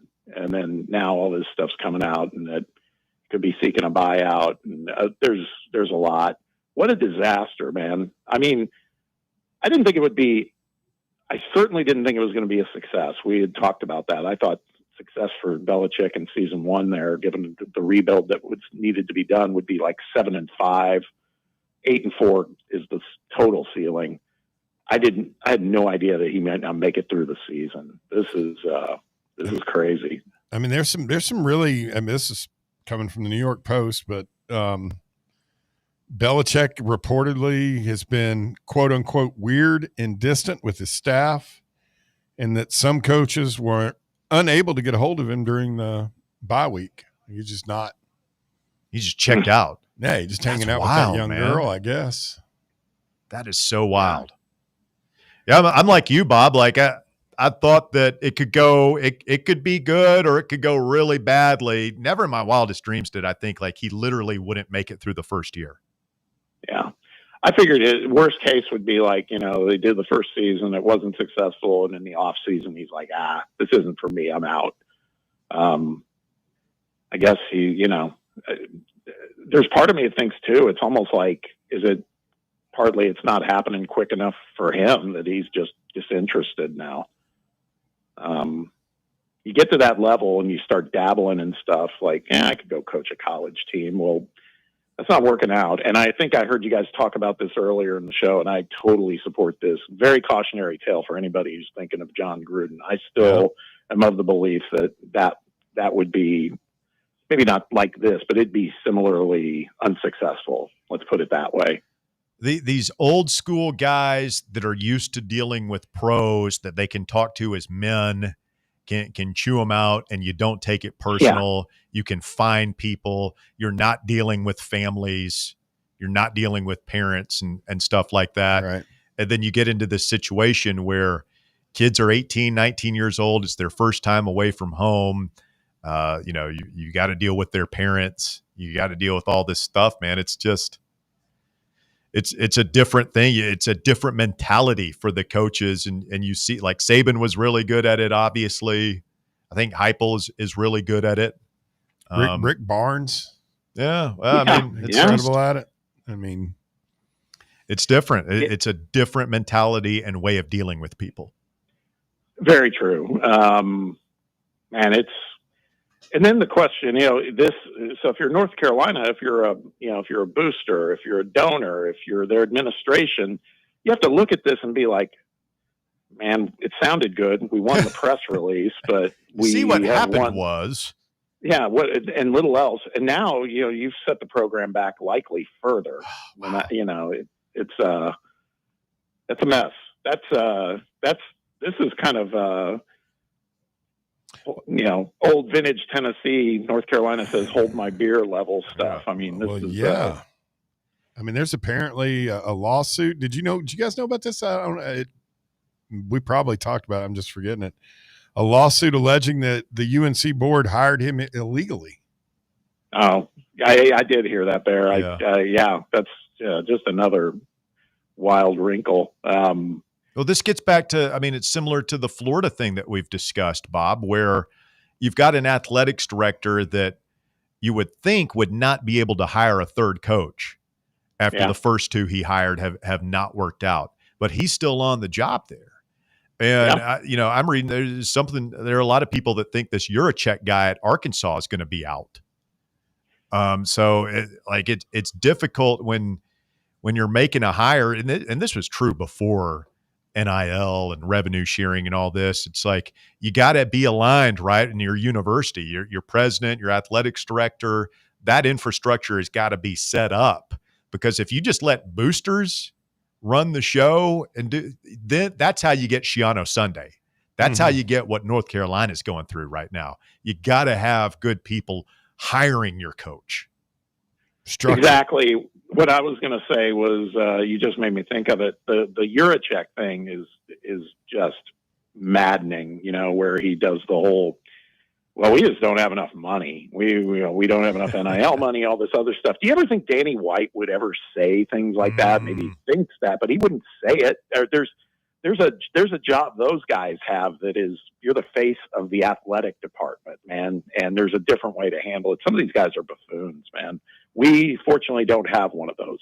We got a guy who he's taking every penny we got, it seems like, but at the same time, he's running a pretty tight ship overall, and I'm thankful for that. But yeah, man, it's you're right. The alignment has to happen, and you can see it's not happening. I mean, same thing's happening out at UCLA where they want that. They were flying planes over the Rose Bowl last weekend with banners saying, fire Germond or whatever that. It's his name, Martin Germond. I mean, then you've got Jordan on this. She's on the sidelines for every game. She's talking to the ACC commissioner. Maybe she could be interim coach. Maybe a part of her thing. I'm going to start dating Bill Belichick and then shove him out of the way and become the first female ACC head football coach. Good God. I will say that, Bob, that we did have, we heard those same things around here. I remember the Hitman complaining about not, money. It's true. Yep. We don't have the reserves. Yeah. I just don't think people want to hear that. It's like that. I'm not saying it's not a reality. It's just that's your job, man. It's your job to improve that.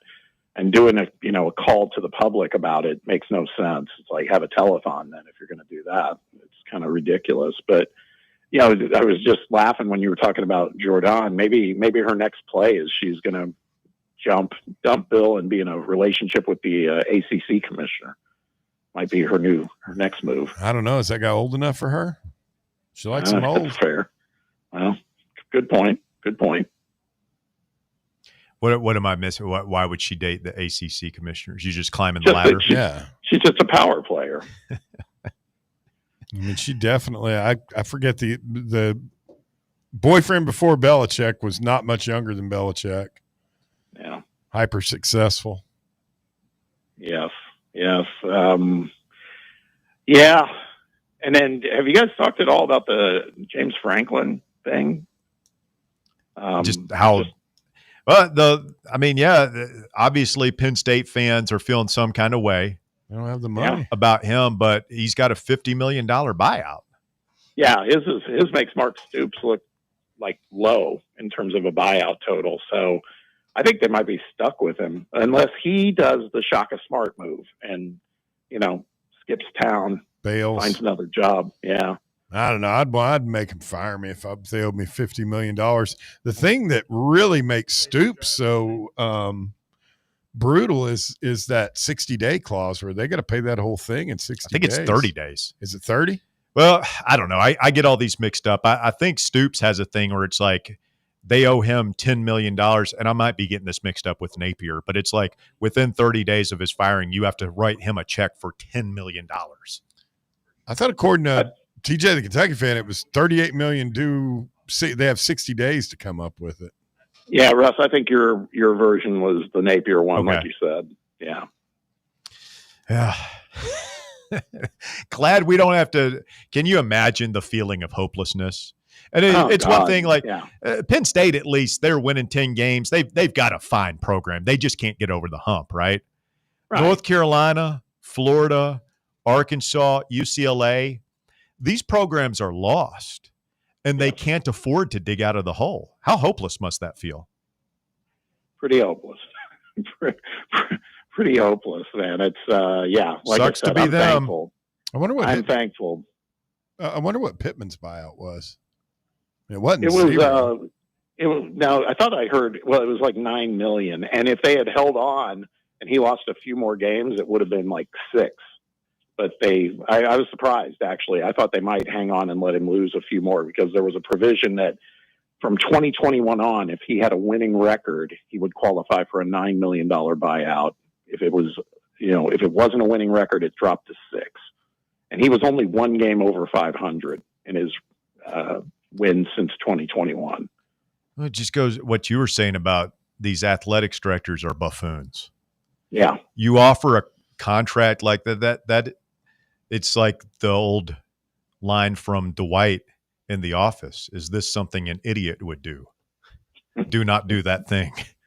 I mean, these are just dumb, and we've been waiting for this correction. I wonder if we're about to see some of these salaries, if not come down, at least be stagnant and let inflation catch up a little bit to it, and some of these ridiculous buyouts come down or just go away. Because what's going to happen is, like, if you want to hire a John Gruden, or if you're UCLA and you want to try and hire James Franklin away, then yeah, you're going to have to write in the big buyout to get. But I think teams are just going to start hiring young up and comers who don't have a lot of leverage, right?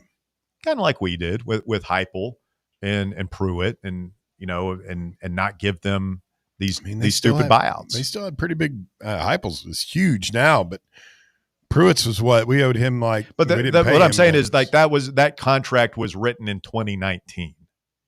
And I think that the game has changed because now you've got another $21 million line item in your budget that you didn't have before. And so you're not going to be able to afford to do that unless you're Michigan, Ohio State, Texas, schools like that. Why the hell did Barnhart give Stoops that new? When did he get that new deal, Bob? Do you remember? I don't. It leads me to believe it was during the peak of, remember they were winning, for a couple of seasons, they were winning 10, 11 games. I mean, they were, including bowl game. They were good for a couple of seasons. You got to, say it. They are, but then they have fallen apart so quickly. I think that's what happened. They extended him and gave him that big buyout. And I don't think it was a byproduct of the Texas A&M deal. I think that was already in place before then. Wow.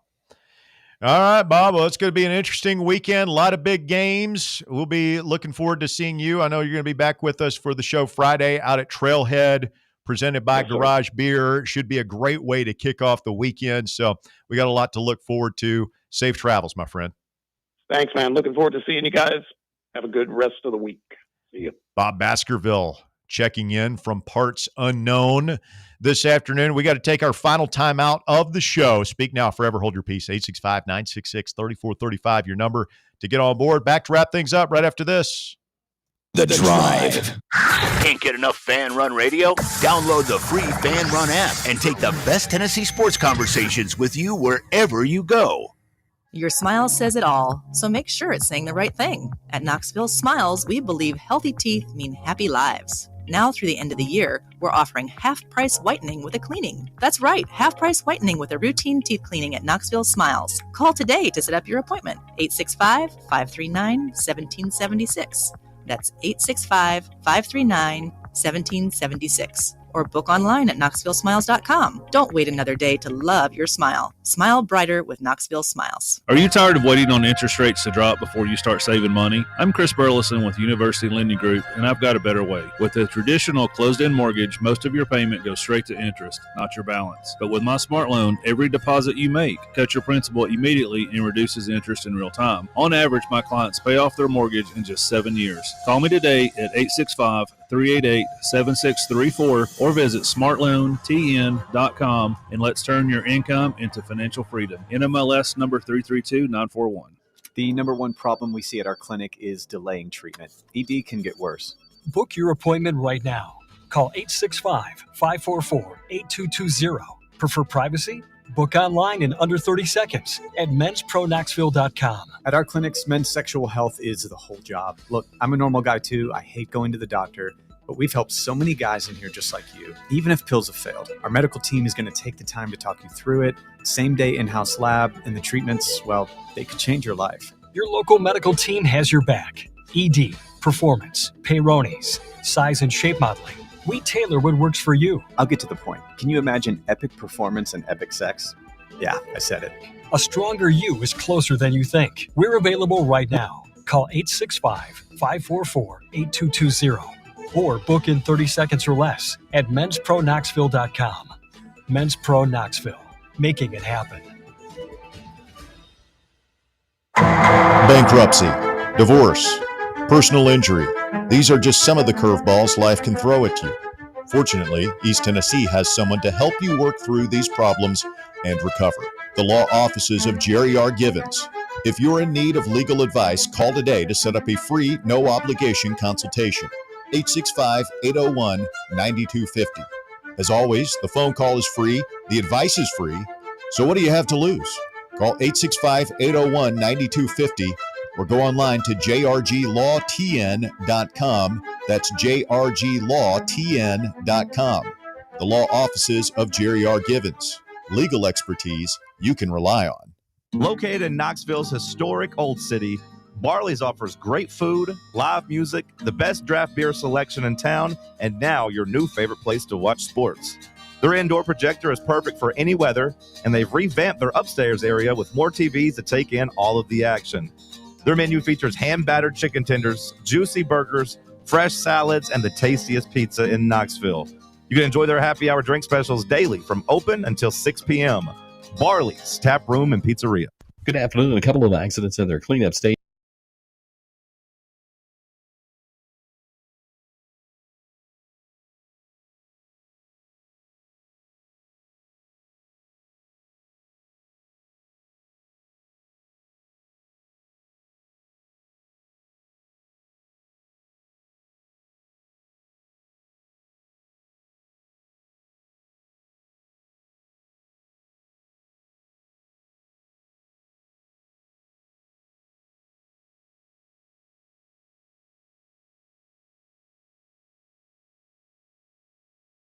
Texter writes in, what do you think that Shabazz kid who decommitted from us to go to North Carolina is thinking this afternoon? Oh, that's a good one. Is that JB Shabazz? He's a big offensive lineman, right? Yeah, we wanted JB Shabazz. I mean, maybe we get him back if we want him. Transfer portal taketh? It's not a portal thing. I mean, he's a commitment. Oh. I thought he was already there. No, he decommitted from us that was like a month ago. All this recruiting stuff moves so fast. Well, yeah, I'm sorry. Mm-hmm. I didn't realize that. Yeah, maybe he'll want to sign back up. I don't know. Maybe there's no room at the end now. Oh, they'd make room for him, I'm sure. Yeah, I don't know what I don't know what they thought of him. The story, as I recall, it was like North Carolina they decided to go all in and they offered more money and we were like, we took the Blair kid who was committed to South Carolina. That might have taken his spot. But yeah, I mean, I think that's another part of this is there's 135 other vultures in this country right now just circling, looking at that commitment list like, I'm going to call this kid. I'm going to call that kid. Yeah. Ooh, they got this 4-star running back. I'm going to call him, And not just the commitment list, like their roster. Yeah, their roster. I know they're not good, but there's got to be a player or two on there that if we don't want them, Cal or I was TCU listening, or whoever wants. I was listening to TB and the guys earlier, and I think it was on Tony's show where they're basically saying that they've got like maybe one NFL prospect on that roster right now. Who, North Carolina? Yeah, it's pretty devoid of talent, but yeah, I don't know. We might not be picking it over, but East Carolina will. Oh, for sure. Kentucky might, James Madison will. Those schools. The other thing about an offensive lineman, in quarterbacks, like freshmen, I think that's another position where you're almost better off picking up a veteran guy in the portal sometimes. Let's get Roberto in here. Final call of the show. What's up, Roberto? Yeah, guys, it's a beautiful day. If the weather here in West Tennessee is any indication, it's going to be a lovely weekend in East Tennessee when we get back for this football game. Drove all day, caught some fish, hung out. It's been a wonderful day. Wanted to make a comment here on the Belichick situation. Obviously, you kind of broke on your first hour, right? Are we saying that Bill Belichick has a problem with 18 to 24-year-old people? That would be interesting to me, if you know what I mean. Yeah, what a great point. I can't believe nobody's brought that up. You would think that he would have really good street cred. It's like, look dealing at what with younger people. Yeah, right. But I mean, even at that, with these players, it's like, look at the street cred that guy should have. I mean, that's the hottest woman on their campus. There's no doubt about it. Find me a hotter co-ed than that one. I'll be blown away. Not going to lie to you, gents. The other thing that is going kind of under the radar that I noted today, is it David Gabriel Georges, the kid down at Baylor, the running back? He's in this weekend, right? Yes. He just got promoted to a 5-star on 3 this week, I believe. He's at what point do we get to see an elite running back in this offense? You know what I mean? Elite. Might be right? him. Oh, God, I hope so. It's us or Ohio State, and I have a feeling we're going to run the ball a lot this weekend with him on campus, boys. What do you think about that?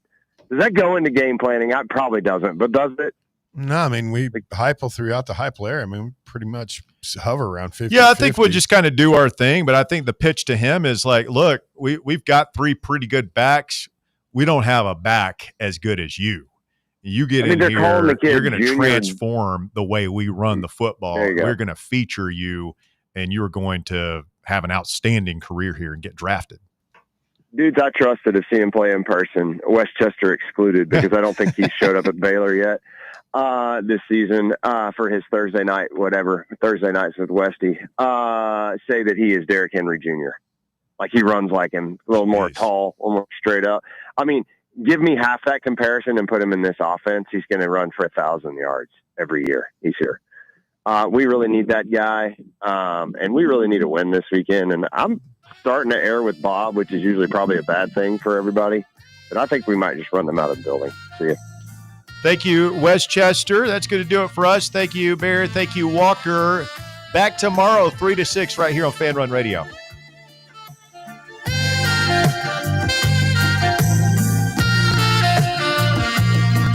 The Drive. The voluntary reaction. This football season, tune in to Big Orange Country's post-game radio free-for-all, The Voluntary Reaction, presented by the Griffin Law Firm. We'll be live on the Fan Run Radio app as soon as every UT game is over, taking your calls and breaking down the game to levels that can only be described as beyond scientific. So tune in and drink with us from the keg of glory, or drown in the pool of despair. The Voluntary Reaction on Fan Run Radio. The Voluntary Reaction. Raw, unfiltered, real. What kind of day is it? It's a White Claw day. Light and refreshing tasting, uniquely